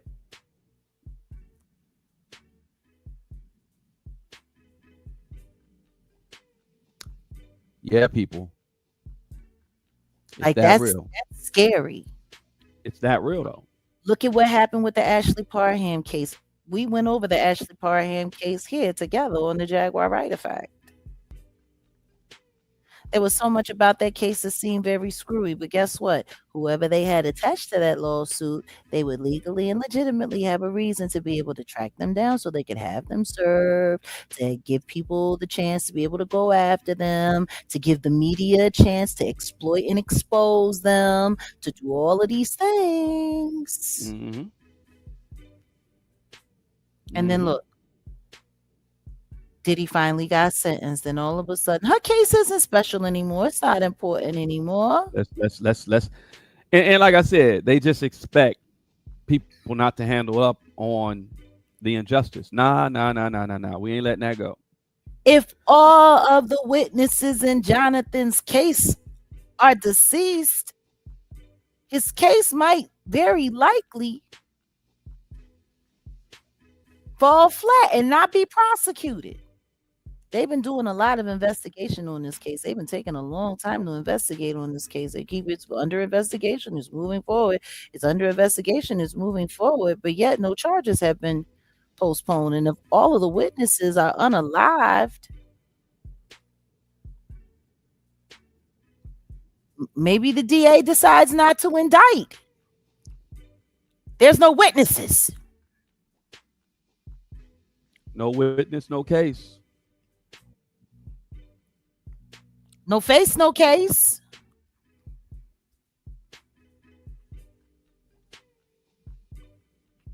Ain't nobody thinking about that.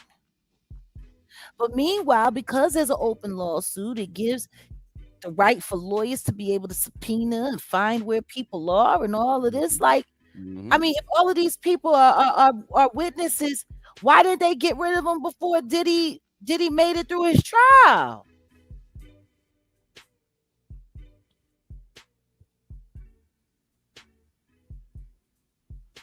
But it's so much more convenient to make sure, just in case there's an appeal.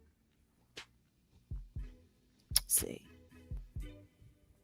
that these witnesses don't get in the way of that, or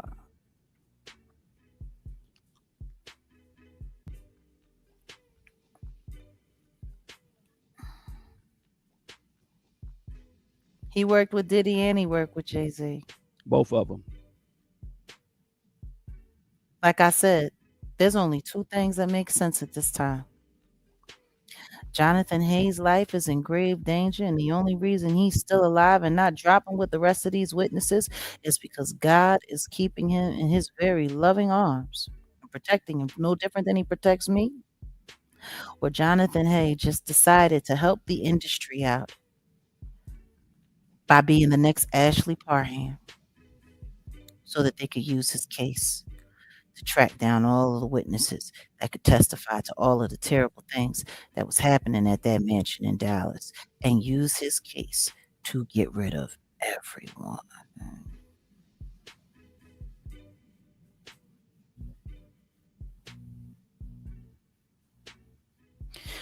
Put a 3 in the chat if this sounds like we're full of shit. Put a 4 in the chat if it sounds like we're cooking with gas. 3 in the chat if we capping, 4 in the chat if it sounds like we cooking with gas.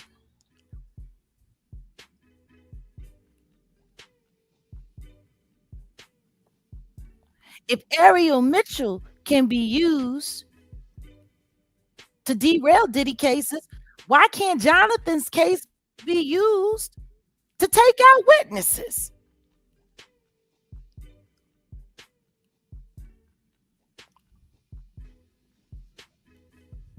I'm just saying.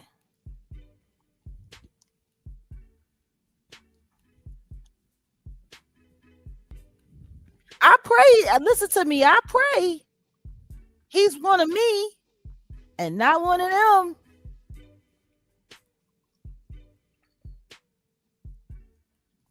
But I think it would be a little naive at this point in time with everything that's going on Yeah. for Be us to naive to assume. consider this as a possibility. Because considering all that was going on and everybody that's dropping like flies around that place in Dallas, that would probably make him one of the luckiest motherfuckers of all time. Yeah. Cause they're getting to everybody else. And the last I seen, he ain't got no security detail. Shit, even we don't go outside without security. When I go outside, I have security.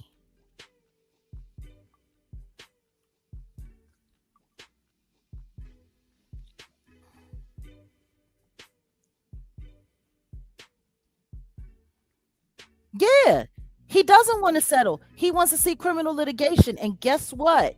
Let me show you the other side of that pancake. If he pushes it for criminal litigation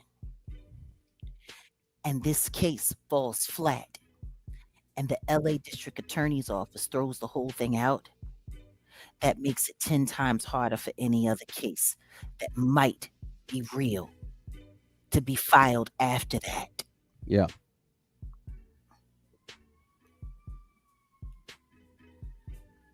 Just like with the Ashley Parham case for the civil cases, because her case is fucking up Anna Kane's case.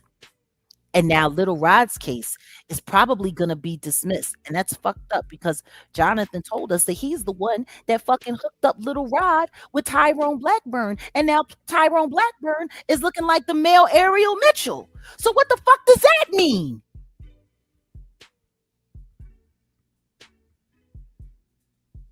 Because Jonathan Hay is the one that fucking, and it's so crazy because what was it that we heard? Little Rod didn't want to do it, but somebody convinced him to get on the phone with Tyrone Blackburn, and Tyrone Blackburn convinced him to go forward with the case.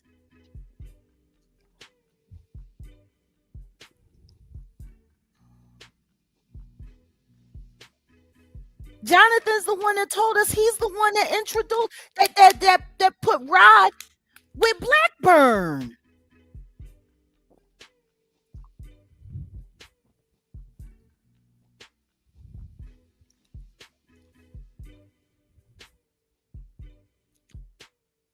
Hmm.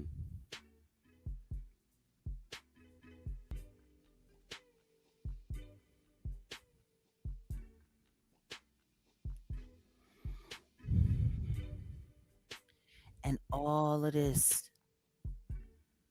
stopped at Rico and them SEX moving around, teleporting charges because of all of this stuff that they pulled off.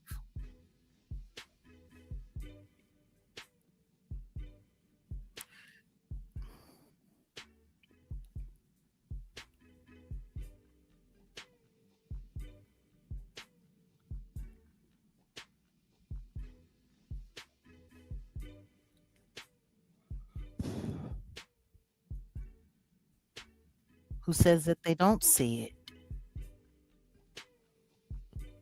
Maybe it's I just think easier for them not to. I think when it comes to law officials, just like we're gonna get to, I say within the next couple of weeks, we're gonna get into some real stuff in regards to judges and prosecutors and law officials knowingly setting up stuff. We're gonna get into that real soon. Jag, you there? I'm here. Okay, you Or maybe they just stay out of the way. you just went yeah. What happened? Your camera went off. That's all. I was just like, Oh, yeah, I turned it off right quick. It Got says, it. yes, Got it. Jack, exactly. Southern District tried to lay out Rico jurors were too jaded and tainted Yeah, yeah, yeah.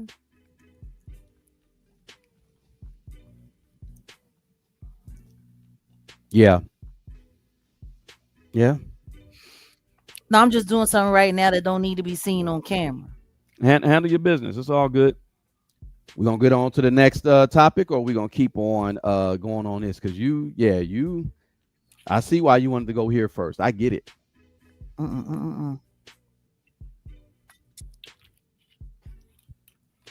Yeah, let's move on. I think we put enough on people's head. Oh, Next you gave order a whole lot, a bracket. whole lot, a whole lot. Um, I mean, I don't think, in all honesty, the Jay-Z interview fallout. Do we want to talk about that, or we just want to talk about that briefly? Because in all honesty, the way I'm looking at just this whole situation, everyone knows about the GQ article that Jay-Z had, and I don't think everybody's too excited about that interview. Um, and then you going on you going on. Let me see something real quick because I'm actually gonna go to a site and I kind of want to say a few things because obviously we're gonna clip this up. Okay, you got you add okay good you added that. That's cool. Um, maybe I'll add this too. You know, Okay. I got one thing that I want to say to the Jane Doe and the John Doe, Ariel and Sean. So they just famous each left. Come on, Rob. Come on, Rob.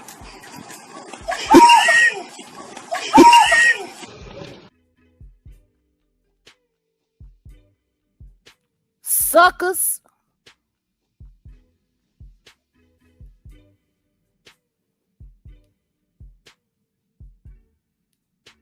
My father taught me all about intelligence and counterintelligence. Y'all niggas is crazy.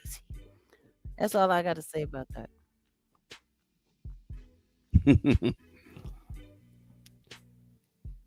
Okay. You can So dust where it are off we at? again. You say what? Dust off and try again. Try again. Again and again. The consensus about this interview, for the most part, the internet really not feeling it. They're really not feeling it. And you got people out here that says that Jay-Z meant well, but his personality cast him as some of the most arrogant people in hip hop history. I mean, he's a good rapper, but in person interviews, he's demeaning, standoffish, and it's amplified because he doesn't care if you take offense. And a lot of people have been rubbed the wrong way. Some people they've stated they've never heard Jay-Z really speak outside of even rapping, and they listened to this interview and they were kind of just like, wow, He's so okay, out this is the He's so out of touch. He is so yeah. out of touch. And what's even worse than that is that he doesn't even sound that intelligent. Yeah. Like, like, like, I'm whole. Respectfully, like, like, I'm fucking Jay Z. Like, what do I care? Like, you want to know the saddest part about it? What's even worse than that? His wife sounds even dumber when she talks. Uh-huh. That's why she hasn't done an interview in forever. I think one of the craziest things that I ever saw, there was an interview that they did about her. No one spoke to her. They spoke to a representative, and the representative told everybody what she thought. Hmm. How do you do an interview? How do you say you had an interview with Beyonce and you never talked to her? You talked to a representative that told you what she thought. Yeah, that's not an interview. That sounds like a telephone pat. That game telephone pat. That's Kind of what what it that's what sounds Uncle like to Ron me. said. Anyway, go ahead. I apologize for interrupting. No, no, no, no, no need. It's really like I said. I think him doing this interview, the timing is just horrible. His timing is horrible. He says that he's not on defense this year. He made mention of him being very angry that he was included in the Diddy lawsuit. Uncontrollable anger. Uncontrollable anger. This is what he claimed. Mm. And he said, all 2025 he was on defense, and now this year he's on offense. But I don't think that landed. I don't think that's. Yeah, just that's gonna be incorrect because I honestly think he's gonna have to go Defense back look on like? defense. What does offense look like? We saw what defense looked like. Yeah. A bunch of people got set up, a bunch of people got lied on, a bunch of propaganda, a bunch of misinformation. What does offense look like? I'm curious to see what that offense looks like too. What blows me though, for real, is two things. The fact that he said he had never hurt anyone on his, on his way up. He says that he has never hurt anyone, and I know you addressed it in the you addressed it in the real life interview, and I said, let me get his exact words. He said, "I didn't get here taking advantage of people." That's exactly what he said. I didn't get here taking advantage of people, but let's go back to your history, and I think we can go over some unknown. Not even I'm gonna say unknown. I'll just say not known, not as much known. Sweetheart, did you see the way I ran up over there on real life talking about that?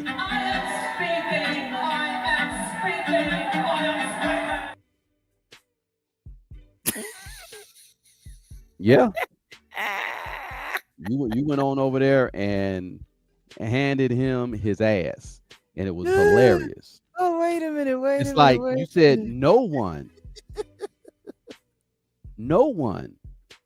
I didn't get here taking advantage of people. Really. No one. Well, first off, you allegedly sold drugs. So if you sell drugs, in all honesty, that's a very predatory way of being a capitalist, I would say. Send him 2-3 years Dagestan and forget. You're not doing the Lord's work. You're not putting people in an advantage situation. You are taking advantage of people when you sell drugs. So if he'd have said, I pumped gas and I sold lemonade and I sold, even if he said he sold weed, he'd get a little bit of a pass. But he sold drugs. And then let's move up to the situation with the Colin Kaepernick. He took advantage of Colin Kaepernick's situation to get a job within the NFL. And then he told other entertainers, I was told he told Jermaine Dupri, like, look, they're going to offer you, because the position that Rock Nation has with the halftime show, being over the whole halftime show, initially they were looking at, talking to Jermaine Dupri about that. And Jay pulled Jermaine Dupri to the side and said, "Nah, bro, we're going to stand in solidarity. Don't take the position because we'll." And he used that situation to get him and his cronies and his company ingratiated with the NFL, and he's do you know what that's now like? Over the halftime show. Do you know what that's like? What's that That's like? like you saying to me, sweetheart, they only got one more ribeye steak left on the menu. I'm gonna order it before it's done. And I say, oh my God, babe, I forgot. I gotta check on the post. Can you go out to the car and get my phone for me, please? And you say, all right, honey, I'll go do it. And while you go, the waiter come, listen to me. I want the ribeye. And then you come back, and then they say they ain't got no more ribeye, and you forced to order like chicken Alfredo, and then when the plates come out, they put the steak in front of me. Right.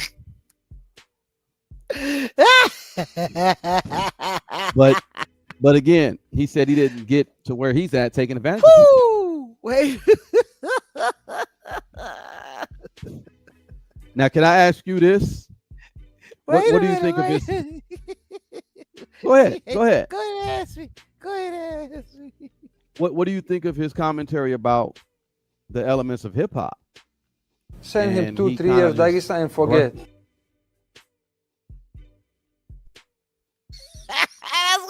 That's what I mean. Yeah, he brushed off breaking, the element of breaking. Number one, the element of breaking, and let's not even just say breaking. We'll say breaking, dance, movement. Let's just say that. When it comes to hip hop, the West Coast, primarily LA, primarily a brother from LA Trade Tech, Don Campbell, rest in peace. In 1969, he's the first person to start with that element, because everything didn't just all come at one. There's 9 elements, y'all. He mentioned 4, and he said something about there's only 4, but there's 9 elements. We'll go there. I'm gonna break it all down. What are the 9 elements? But he essentially disregarded the first movement. Everything starts with a movement. Really, everything starts with the word. But movement, you can't do anything, you can't go anywhere without moving. He said breaking, that's on the Olympics, and that's a global thing. We don't really control that anymore. He's just shown that he's just out of touch with hip hop, where you can come over here to East LA and see a lot of b-boys still getting down, getting busy, go to certain places like the Jabberwockies. They got the simple fact that he said because they got it in the Olympics, so it don't count for hip hop anymore, is probably the most insulting thing that he could ever say about hip hop. Because what that means is that hip hop and hip hop culture was so strong, it was able to penetrate the Olympics and to be acknowledged on a global level. Right. That's not a takeaway from hip hop. That's a thank you, hip hop. Yeah. See, the thing is he looks at everything as like a capitalist, I'd say, for sure. Because if he was able to capitalize off of breakers like he's able to capitalize off of rappers in DJs or whatever, then yeah, he would include that in an element of hip hop. But for those who don't know, the elements of hip hop are only the things that line his pockets. Yeah, exactly. Well, and see, I see why he didn't participate in any of the 50th anniversary, anything that was going on with the 50th anniversary of hip hop. He don't know nothing about it. Yo, I know. Like, I give props to LL. Yeah, at least LL is somebody that's still in the culture, still trying to keep it, going, and he does what he do. LL's great. Now, for someone to come from the culture, but to be so out of touch, and then for him to say battling should not be a part of the culture, something's really wrong with him. Number one, he's known, he goes down in infamy for being someone involved in one of the greatest battles in hip hop, Nas versus Jay-Z. It's one of the greatest. To me, the greatest diss record ever is Ether. Was No Vaseline. No. For me, I'm sorry. You speaking for me or for you? You say no. Ether. I'm saying in his sector of the battle rapping lane. Like, to me, Like it was supposed to be Ether. Was supposed to I'm be. I'm saying No Vaseline, the Mhm. greatest diss record ever, because it's Oh just it's yeah. crazy. Well, But no let's Vaseline. go That's to Ether. classic though. No, But no, right, it's classic. I'm just talking about hip hop. I'm talking about hip hop in general. For him to say battling should not be a part of the culture, it shows how out of touch he is. Imagine if Busy B didn't, if Kool Moe Dee didn't step to Busy B, we'd still be rapping like, like we wouldn't, you know, Kool Moe Dee came with a whole different, you know, You get been down. you claim I'm you saying, say man, but a so F so wife. so for him to say battling shouldn't be a part of hip hop, I'm like, bro, what part of the game? That's like, yeah, man, you know, being a grown ass man and just telling a little boy, all right, I don't lift weights, man. Just go get you a gun. like it's like, no, battling is a part of the culture. Battling is the culture. You know, there's all you always it's come on. You can't run from a battle. I'm sorry, you shouldn't. But apparently, and like I said, his contribution to the culture being attached to one of the biggest battles, because that Ether and Takeover, that was crazy. That was crazy, because you know that when you talk about Takeover and Ether, yeah, Ether Takeover. Listen to Come me. on, y'all. Ether was so cold, even he had to have Amir include Ether in the beat while he was so called doing his little diss moment to Nas on Unplugged. Are you forgetting that part? He did. The Takeover breaks over. Yeah, I remember that. No, you're right. I remember that. I remember that. Yeah. I remember that. That's how cold it was that they had to include it. And it's so funny because Amir was like, oh, yeah, this is going to be hot. This is going to be hot. And I'm just like, that's how vain this nigga is, that he even had to use that track to exalt himself. Yeah. I thought that was kind of wild. Yeah. Yeah. So for him to go and, you know, I get it, as you get older, you know, your perspective changes, but see, he's an old man in hip hop.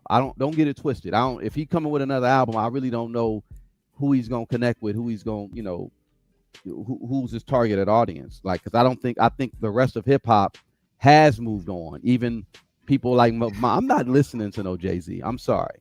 I don't even listen to Jay-Z now.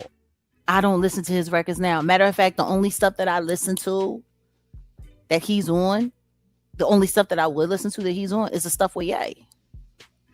Probably. That's probably it. You're right. Every now and then I would pull up a Reasonable Doubt, like a couple of Reasonable Doubt tracks.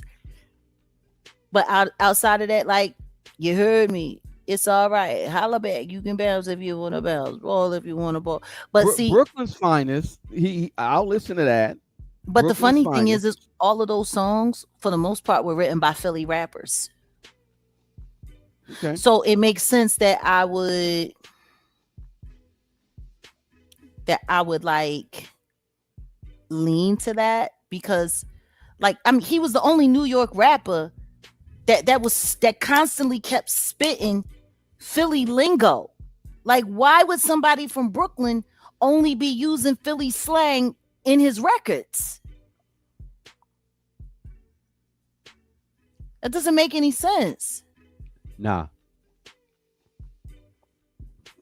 But yeah, he's way off base. Like I said, he's an old man, and he's talking about battling shouldn't be a part of the culture like that, simply because of the fact that the trolls, the internet trolls, took it to a whole different level when it came to that battle between Kendrick and Drake. And if you take away battling, that's like putting hip hop on life support. Battling in every part of battling goes tandem with every element within the culture. Now, we grew up in street corner ciphers. Street corner ciphers was nothing Wasn't but battling. preparation for battling. Yeah. Yeah. Now let me say this real quick before we move on, because I wonder how Remy Ma feels about that, considering she invested I don't know how many years of her life into rap battle leagues. battle raps, yeah. But every element, every 9 elements, every 9 portions of hip hop, there's some type of battle involved. So first off, the one that he disregarded, dance or breaking, that's an element. Then we got emceeing, that's an element. Obviously, well, let's go back to dance. Even the young cats back then when they were crumping and all that, and just like you're battling. You a lot of times you're battling. You're not just doing it by yourself. Same thing with emceeing. If you want to get better, iron sharpens iron. You're gonna battle. Like me and the homies, we be rapping against each other, but we low key kind of sparring against each other. It's like, oh, I like those inflections. I like your breath control. Oh, wait, what you say? It ain't about just what you say. It's about how you animate your style. It's a lot to it. So you're battling with emceeing. Then let's get into the other elements. We got graffiti. Y'all I'm still not Beat Street? understanding. I'm still not understanding how he missed fashion, but yeah. Well, Yeah. let me go there. Hold on, God, let me get there.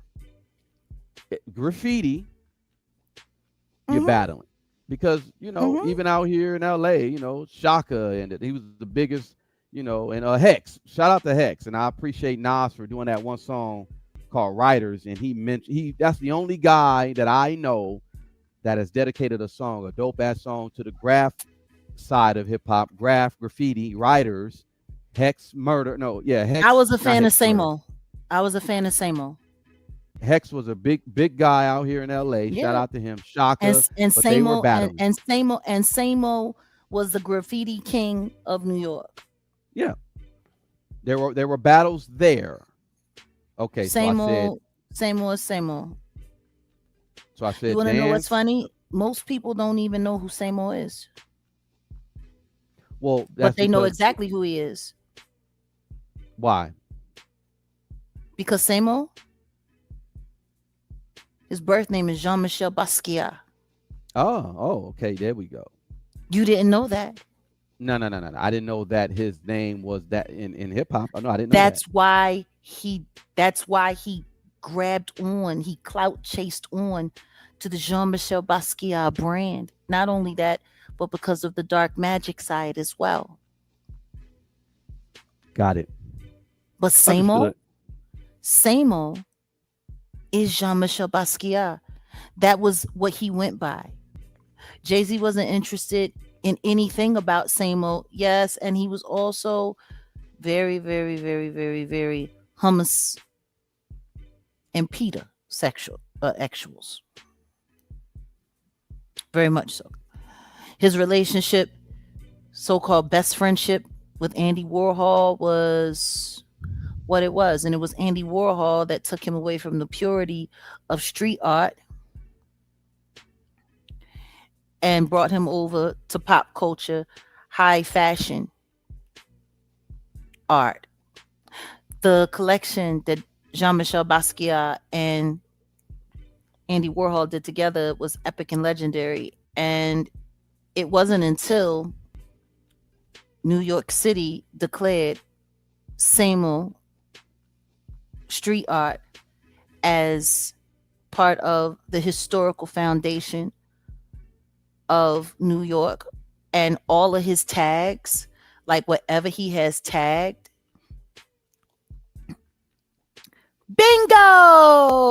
bingo, you get a cookie. But Makes sense. whatever whatever building Samo tagged on, it has been declared a historical preservation society worthy, and so they're not allowed to tear any of those buildings down. Yeah, Samo. I'll never forget the first time I was in New York, because I used to tag back in the day, and like most of the buildings that I tagged on, have already been demolished in Philadelphia. But I did a little tagging in Brooklyn and I did a little tagging in um, Manhattan. And I'm telling you right now, I'll never forget the first time I ran across a same old tag down by Alphabet, I believe down by Alphabet City. And I went and I traced it. I had some paper in my bag and a pencil and I traced it. And I was like, oh,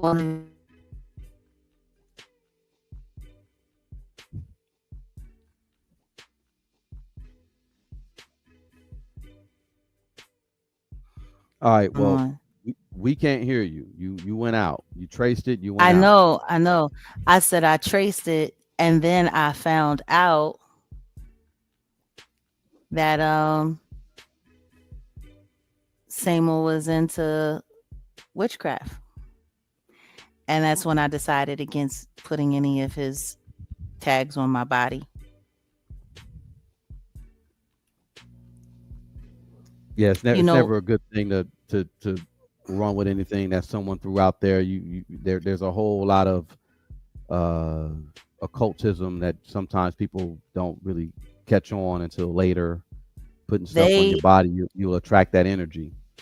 you know, the Carters bought a couple of pieces of the work, which they were instructed, or should I say, they were advised to do by their advisor, allegedly Marina Abramovich. And the reason why is because the canvases that they have been rumored to actually have his, his liquid DNA that came fresh out of his veins in the paint on the canvases.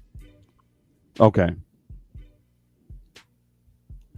And now out. Interesting. Well, I mean, she is in the spirit cooking. She's in the bodily fluids, so I could see why she would Right. think Yeah. that those pieces Yeah. would be awesome. But yeah, Yeah. It makes sense. Makes sense. I Okay. used to So, I used to want to get his paintings until I found out. And man, oh man, oh man, oh man, oh man. People really don't know. Like when Jean-Michel Basquiat was at his real low period and he was down there tagging and doing all kinds of stuff to make a couple of bucks and get high. He was sucking a lot of stuff off and taking a lot of stuff to make it okay. That's why he got involved in that relationship with that white woman. Mm. Yeah. Say to the rhythm. Anyways, you were saying? yeah, I was bringing up the elements of hip hop, Yes. and that's interesting that you mentioned that. But there's still an element of battling there. You want to be the best of the best when it comes to I tried tagging back in 87, 88 with my brother, and I sucked. So I was like, I ain't, you know what I mean? But Salute to you know, Banks. oh yeah. So yeah, the other element. So I said dance or breaking, and then I said emceeing, and then I got into graph writing, and then we'll get into DJing as well. DJing or production now, DJing. If you're a DJ, there's always DJ battles. Y'all remember that movie Juice? What was what was Omar Epps' character doing? That was the main that was the whole thing surrounding that film, was a DJ battle.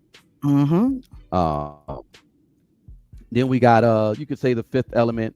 In my opinion, the fifth element is knowledge, but you could, some people will say beatboxing, which is that's still a thing, but you can kind of tie that in with production or or DJing, but it's really different. So it's really not DJing or production, but beatboxing is one.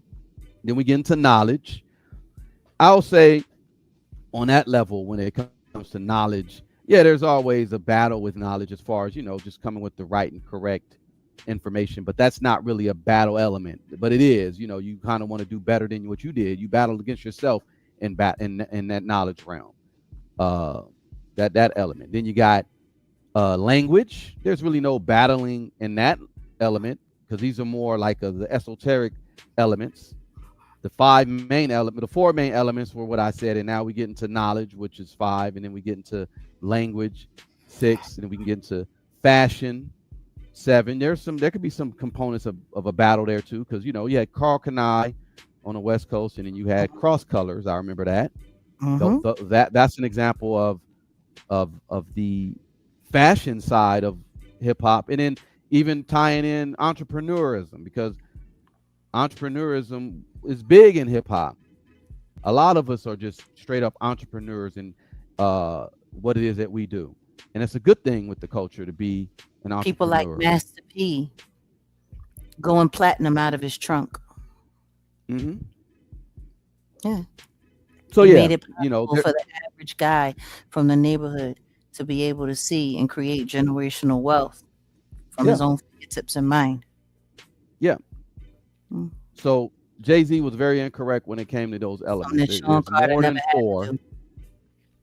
There's more than 4 elements, and yeah, battling is essential in most of them. You want to know what's funny? The 5 that he left out are the ones that encourage independent ownership and leadership. Yep, exactly. The surface level dummies will look at what he said, and they don't. A lot of people only know there's like 4 or 5 elements. That's all. I went on Twitter and was like, no, in actuality, it's 9, y'all, and I broke them all down.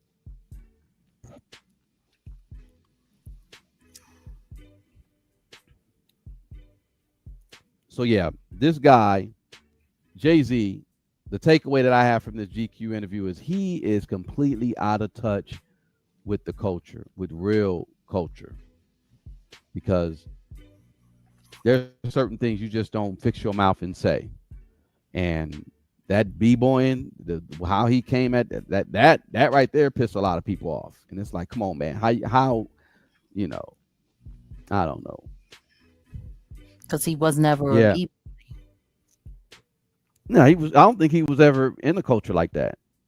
No, I don't. He was so. around I don't it. think so. He was watching it. Yeah. He was monitoring and learning how to control it.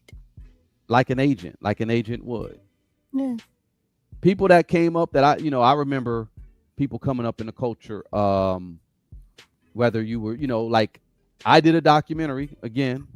Y'all check it out. It's called Set in the West, the genesis of LA hip hop, and I pretty much highlighted what was going on out here in LA during the time where the East Coast claimed to have discovered hip hop or created hip hop. And I talked about the rivalry that happened between this group of DJs, a set of DJs. You had some guys in Compton called the World Class Wrecking Crew, and you had some guys in LA, Inglewood, called Uncle Jam's Army. And that feud made the West Coast what it is today. But then what got things really moving, though, is a guy named Don Campbell who passed away, who created a dance called the Campbell Lock, and it was called locking. If you guys remember Rerun from What's Happening in the early 70s, he was part of the Lockers, a group of dancers called the Lockers. And that movement, it made its way to Soul Train. And this was before hip hop, 1973, when they say hip hop was hip hop.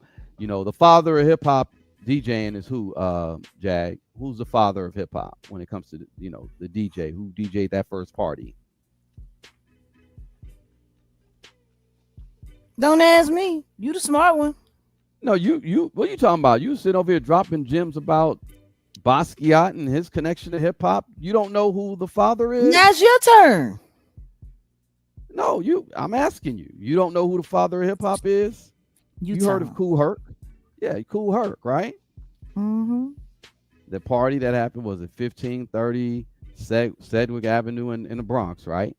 1973, August 11th. He's the father of hip hop. He got everything going, started that. His dancers called the Nigga Twins. He had a group of dancers called the Nigga. They'll tell you, oh, we learned how to do our thing by watching Soul Train, a guy named Don Campbell on Soul Train. So if hip hop started on that date, 1973, in New York, Kool Herc's dancers will tell you, oh, we learned from a guy. We learned how to move and groove and dance and start our thing by this guy. So what does that tell you? All it tells me is history, like Napoleon said, history is a group of lies agreed upon. But that's a whole nother conversation. You know what it tells me? It tells me that hip hop is a spiritual consciousness. Indeed. That rose up in one country from many different areas and then became a thing that is undeniable. You know, I always said to people that hip hop was the promised land.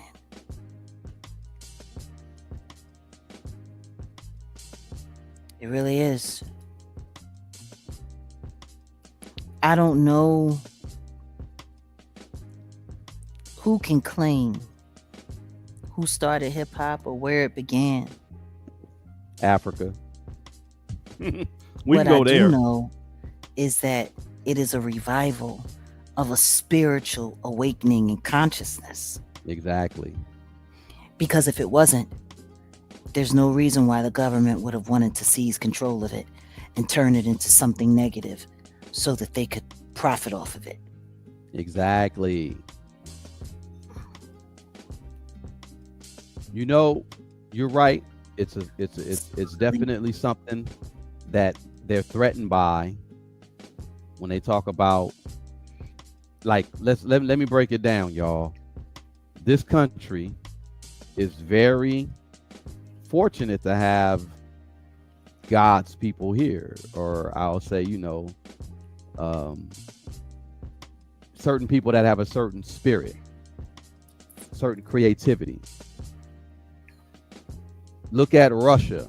Now, you guys know Russia. There were a bunch of, what do you call those people? Like, let's say the Russian blacks or whatever, right?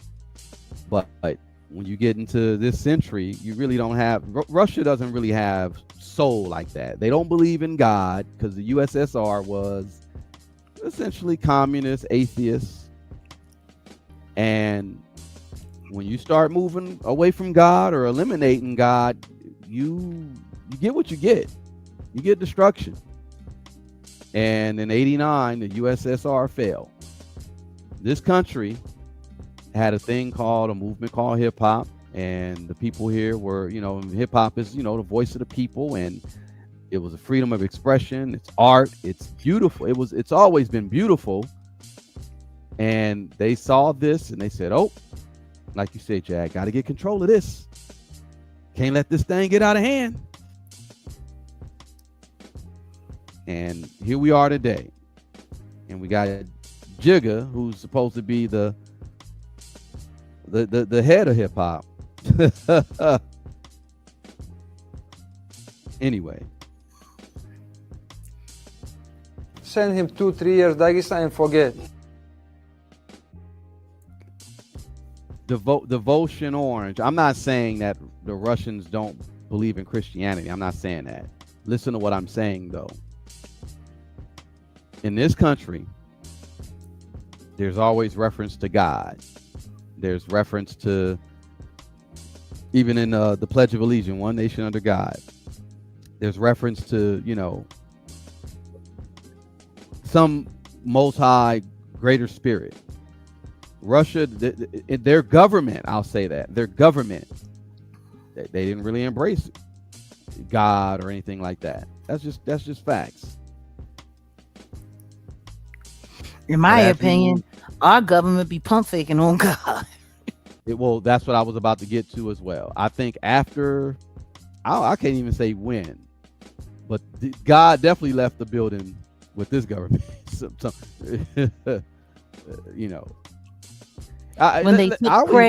When they took prayer out of the schools, it was all downhill from there. In the 70s, yep. In the 70s, there we go. In the 70s. How about that? When Nixon was the beginning of for this country.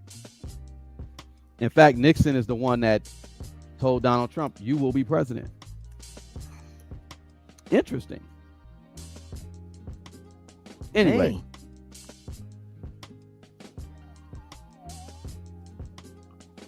I mean, it is coming into Sabbath, so it's kind of interesting that you're having this conversation right now, but it makes sense. I mean, hip hop to me though is like Hip hop is a uh spiritual thing, it's a spiritual which is thing, it's a why God it thing. is disgusting what they've turned it into. And when you see the debauchery, and when you see the hedonism, and when you see the greed, like they literally turn the spirit and the presence of hip hop into the 7 deadly sins on heroin. And that's crazy. That's crazy.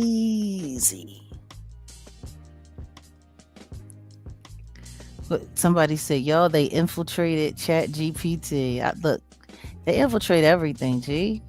Who infiltrated it? I don't know who they is, but I believe it. So, Give a shout where out are we to at this now?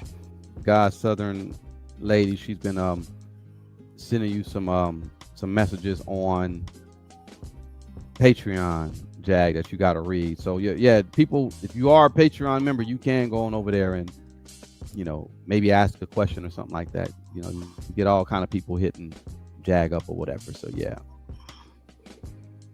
Yo, man. It's been a hell of a week. It's been a lot. It's been a It's hell been of a a lot. week. It's been a lot. And this interview was probably one of the biggest failed distractions of this decade. It backfired so bad on them though. That's the killer part. Yeah, but it backfired so bad that it still was an effective distraction because people were so busy looking at the way it tanked and choked that it missed the Ariel Mitchell thing. It missed, like the block, his trial with Jack Dorsey and Block. They're gonna go in next year, May of 2027. Finally on the books. Like there's so many things that aren't being discussed because of this interview, whether it's because of the interview itself or because of the way it failed. That's all people are talking about. And then in the meantime, in between time, all the little crazy little spin-off distractions. Like I want to make a public statement, and you know what? Let me cam up for this. Go ahead. Okay, so every time there's about to be a big moment in pop culture in some way for what I call the Schluminati, I experience an overwhelming surge of online attention. Yeah. Uninvited and unwanted. And anytime things become negative for the Jigga Man or for the Diddler, I experience like an influx of hate. I get unnecessary messages from, wait a minute, hold on a second. Wait a minute.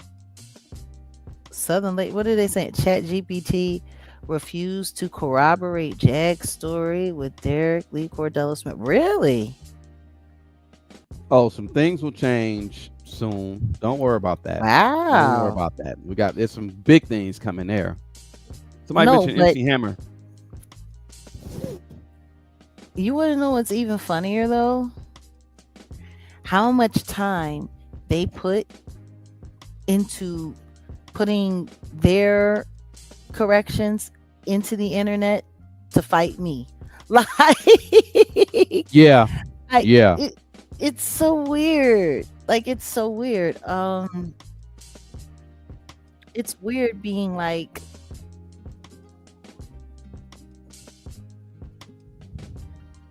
they all pretend like they don't care, but they're so worried about everything that I say and everything that I do. And that's not me being cocky. Like, there are times when we'll be talking, right? And I'll say to you, am I tripping? Or are they low key, you know what I mean, at me? Mm-hmm. Like, I really don't be trying to make this shit about me in any way, shape, or form. And but see, that's what they want. And not only that, if I say stuff like that, then it's, oh, you think too much of yourself. Nobody cares about you. Nobody's worried about you. Whoopty woo, yada yada yada. And that would work to a certain extent, except for this one thing. My mother wasn't the most intelligent woman in the world, but she had keen common sense. And my father was brilliant, absolutely brilliant. But my mother, she had keen common sense. And that's because she spent a lot of time listening to people that were more intelligent than her and applying it and putting it, you know, to work for her in her life. And, you know, that's how she made it through. God bless her soul. And she always used to say when I was younger, people don't talk about nothing if they're talking about you. It's because you're something. If they can't stop talking about you, it's because you're everything. Bars. And so when I look and I see all of these people trying to convince the world I'm irrelevant, oh, she's this, she's that, she's not this, she's not that. Like the simple fact that MSN did a report about my GoFundMe.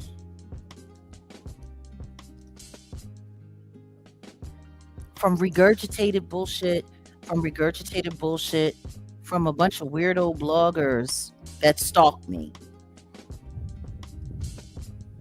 Like, we've gotten to that point now in the world where real reporters don't do real reporting anymore. They just look and see what's trending on social media, and they don't care if it's real. They don't care if it's true. They run with it because it's a hot story and because they want to make sure that people are looking at their pages or whatever the case may be. Because at this point in time now, traditional media is competing with social media. Yeah. And social media is getting at the world a lot faster than traditional media. So it's kind of crazy. So next week, I have a bunch of different like news outlets that I have to reach out to, because at this point in time, I'm going to start demanding retractions. Because people are just lying. And they're just lying because it's easy to lie. But if I'm such a nobody, why are people always talking about me? Like, even when you think about all of these weirdo trolls that show up at real life, or that show up in my comments, or that are, you know, harassing and threatening and this, that, and the third, and so on and so forth.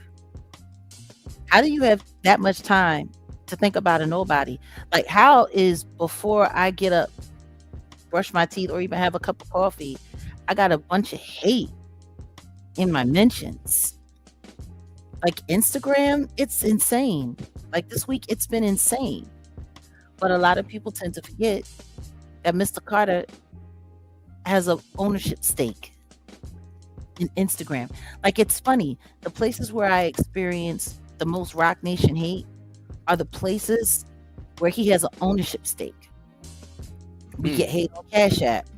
That's right. He's on the board of the Block Corporation, which owns Cash App. So, of course, someone that's my enemy is going to make sure that my money gets messed with all the time on an app where he actually has a controlling say and stake.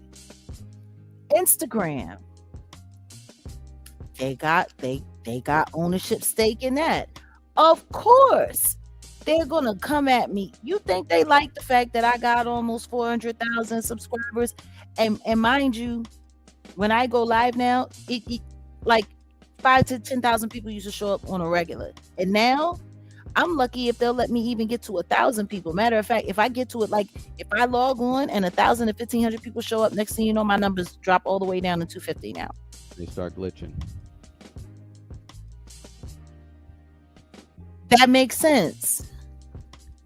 It makes sense that I get suppressed as much as I do on YouTube, because the man that mentored him, Leor Cohen, still sits in an executive position here at this company.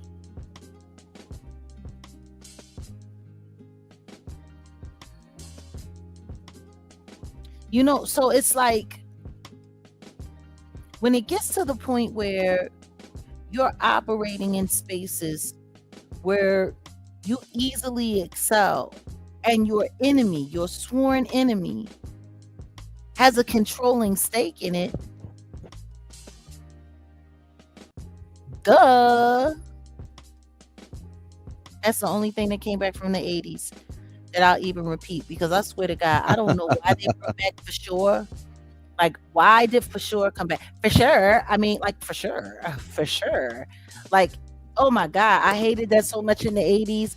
People said For Sure all the time. It made me, I was just so disgusted. I couldn't wait for it to be over. And now it's back. It's back like bell bottoms. And I'm like I'm noted everywhere. For sure. For sure. Like, for sure. Like,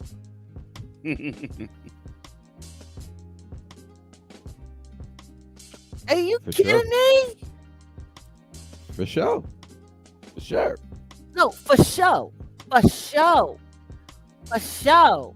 Now, for sure, I rock with For Sure. But for sure. For sure. For sure. Like, stop.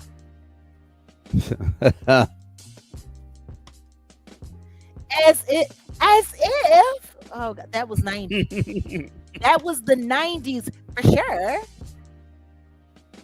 Like, I don't want As If to come back. I don't want As If to come back. I don't. As But if. I don't want that to come back. Bell bottoms can come back.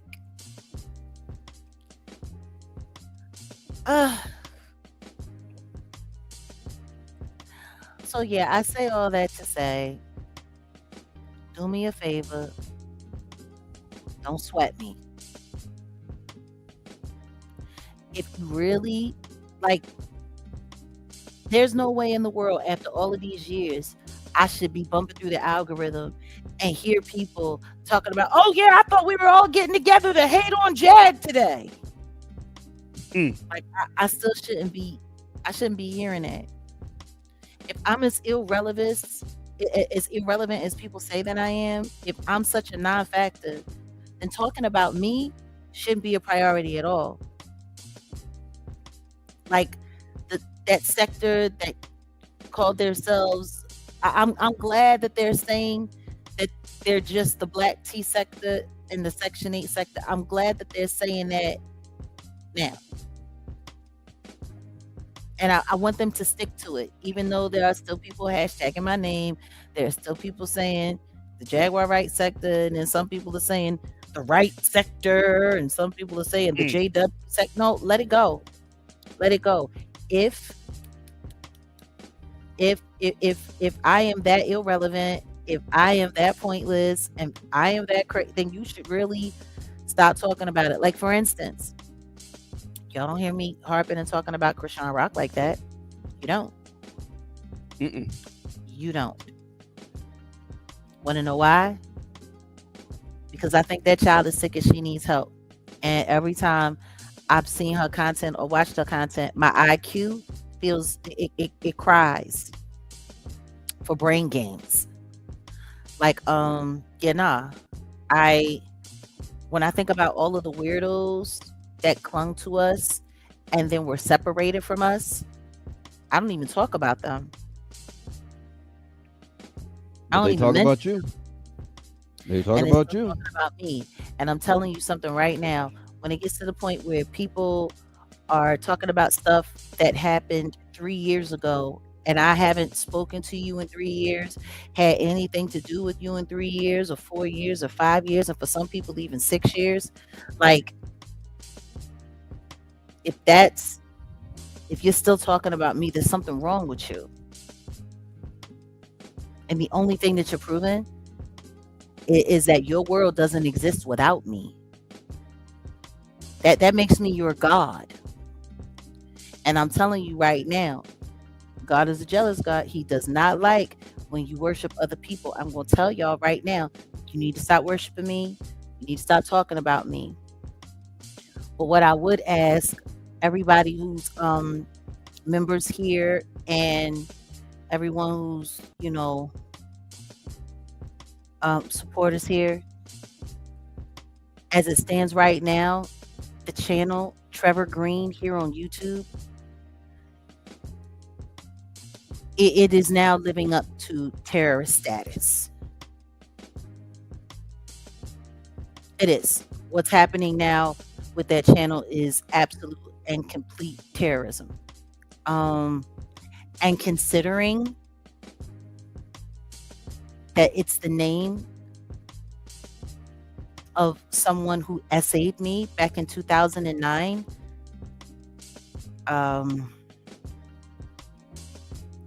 that means the entire existence of that screen name is literally to mentally torture me in some way. So I'm asking everyone who supports me. This is the first time that I've ever asked. But please report that channel for terrorism and hateful and abusive content, harassment, bullying, misinformation. Please. I actually filed a report the other day. And I'm asking my community. It's really time to report that channel up out of here. And it's wild because what I will say is the other day, right before the real life interview started, it started at 1 p.m. There was a content creator from that, oh sweetheart, it's not snitching if you're reporting bad behavior in this app, things that shouldn't happen. That's just called reporting. It's not called snitching. So if you really feel that way, get the fuck up off my channel. How about that? Like I was saying, there was a content creator that was in the middle of one of their hateful broadcasts. And just as the notifications were going out for the real life interview, that person abruptly said that they had something that they had to do, that they forgot about, that they had to get off, and they literally ended their stream while people were still talking.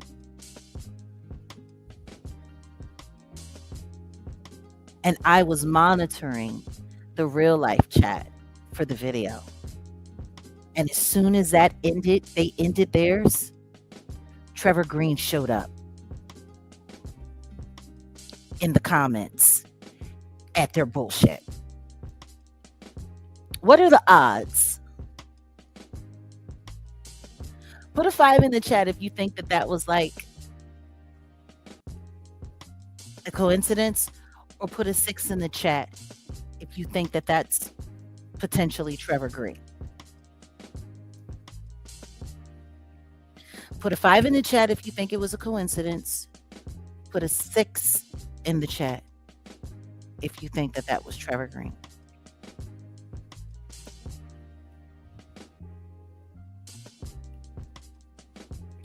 What I will say is, I see a lot of 6s. I see more sixes than I see fives. What I will say is the person whose channel that was that shut it down, and then the next thing you know, Trevor Green showed up over at Real Life, is someone who's been stalking me for 6 years,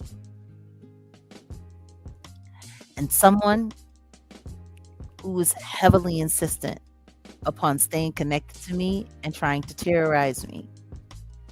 And they're also attached to Tasha K. He was all in the comments, like he was working a part-time job. And what I can tell you is the person, this content creator that shut their live down,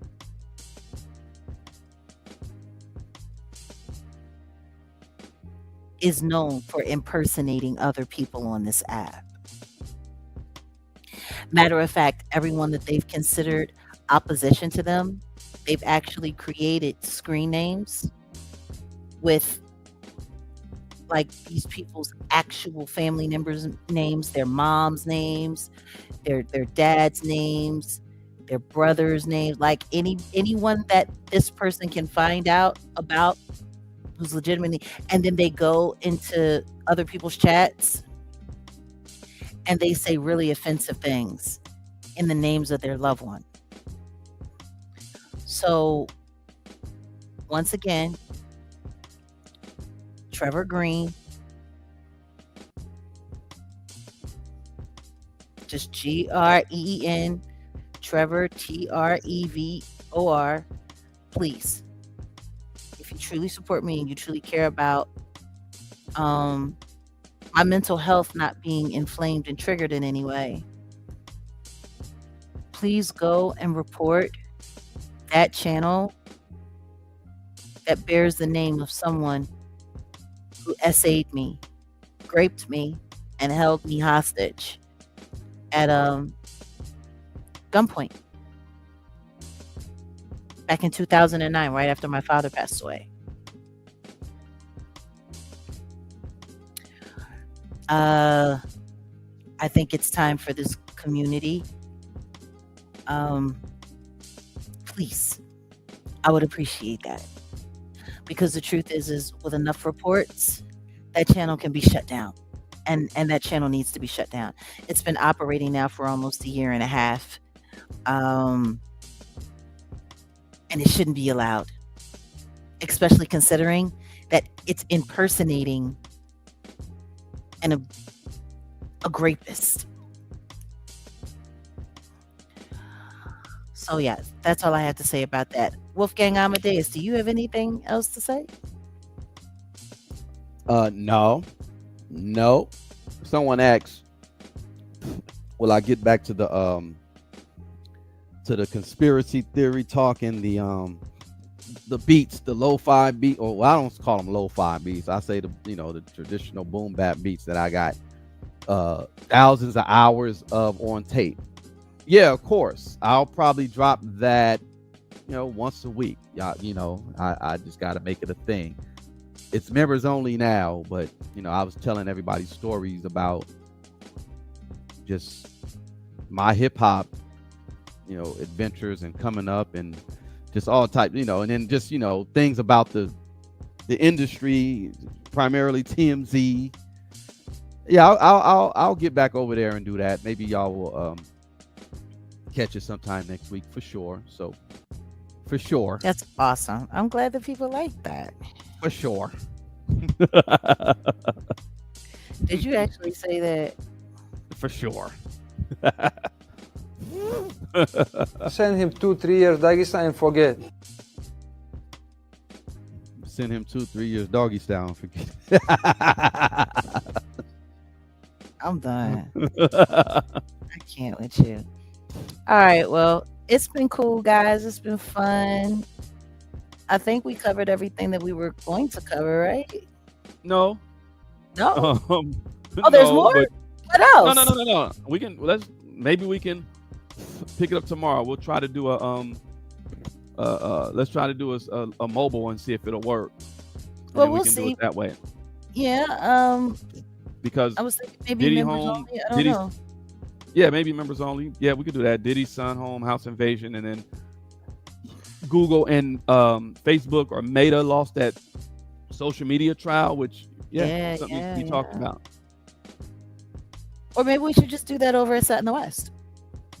Okay, let's do it. Okay. When do you want to do it?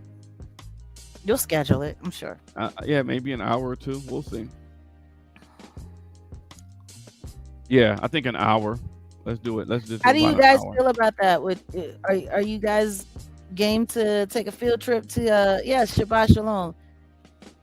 Take a field trip over to Set in the West and finish what we didn't get a chance to talk about. Put a 7 in the chat if y'all want us to do a continuation of all that we didn't get to on Set in the West. So yeah, if so, just give me an Shut hour or up. so. We'll get on it. Oh, that's the wrong All right. intro. Outro. There All we go. right. All right. I'm seeing yeses. I'm seeing 7. Yeah, So, we'll looking okay. like- About an hour or so then. Well, that's what we'll do. all right. Well, y'all, I'd say be looking for us probably in an hour and a half, maybe something like that. Yeah. In fact, I'll set it up. I'll have the beats ready. I'll have the beats. People, this was one of the beats that everybody was I was going crazy over this one. What? Can you tell me where this sample came from?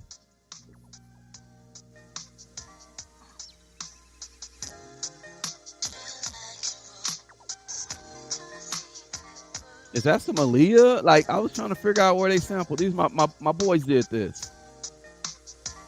Can you turn it up?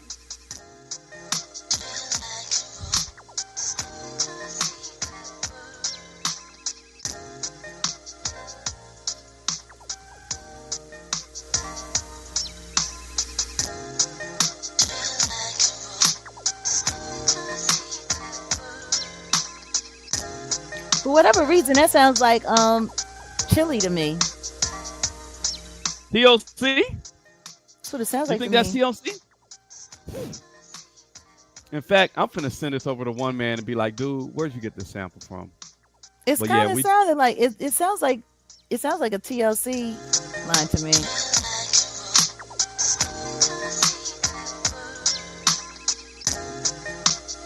I got an idea. I think I know it. I I'm think- gonna run it.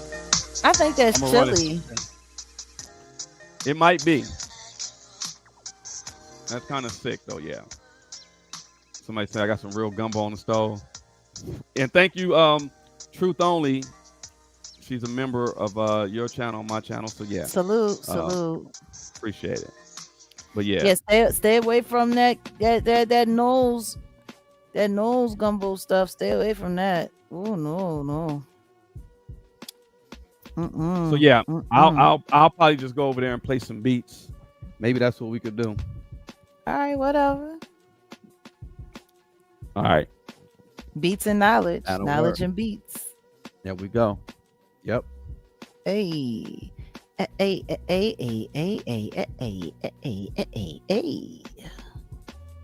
Don't be talking about what I do. Don't be talking about where I be. Don't be talking about what you see. Don't be talking about me. Hands up. Yeah. Okay. All right. We done. We'll be back though. I guess Set in the West. I'm gonna set it up. We'll make it happen. All right. Indeed. And please, guys, report the terrorist. The best Sabbath miracle that I could get would be for that channel to be taken down. That would be the best thing. For real. Because if it's who I think it is, this person has been trying to find a way to not only terrorize me, but make money off of me because they're mad that I got rid of them. Yeah, real spiteful. But anybody who would spend time pretending to be a rapist, Sick. just to grift off of somebody's name, like, yeah, nah. Oh, A Reed, we're about to do a field trip in like an hour and a half over at Set in the West, and you already know whether you here with us the whole way or just replay gang. You'll get it all. All right, guys. See you soon. Go ahead. Peace. There we go.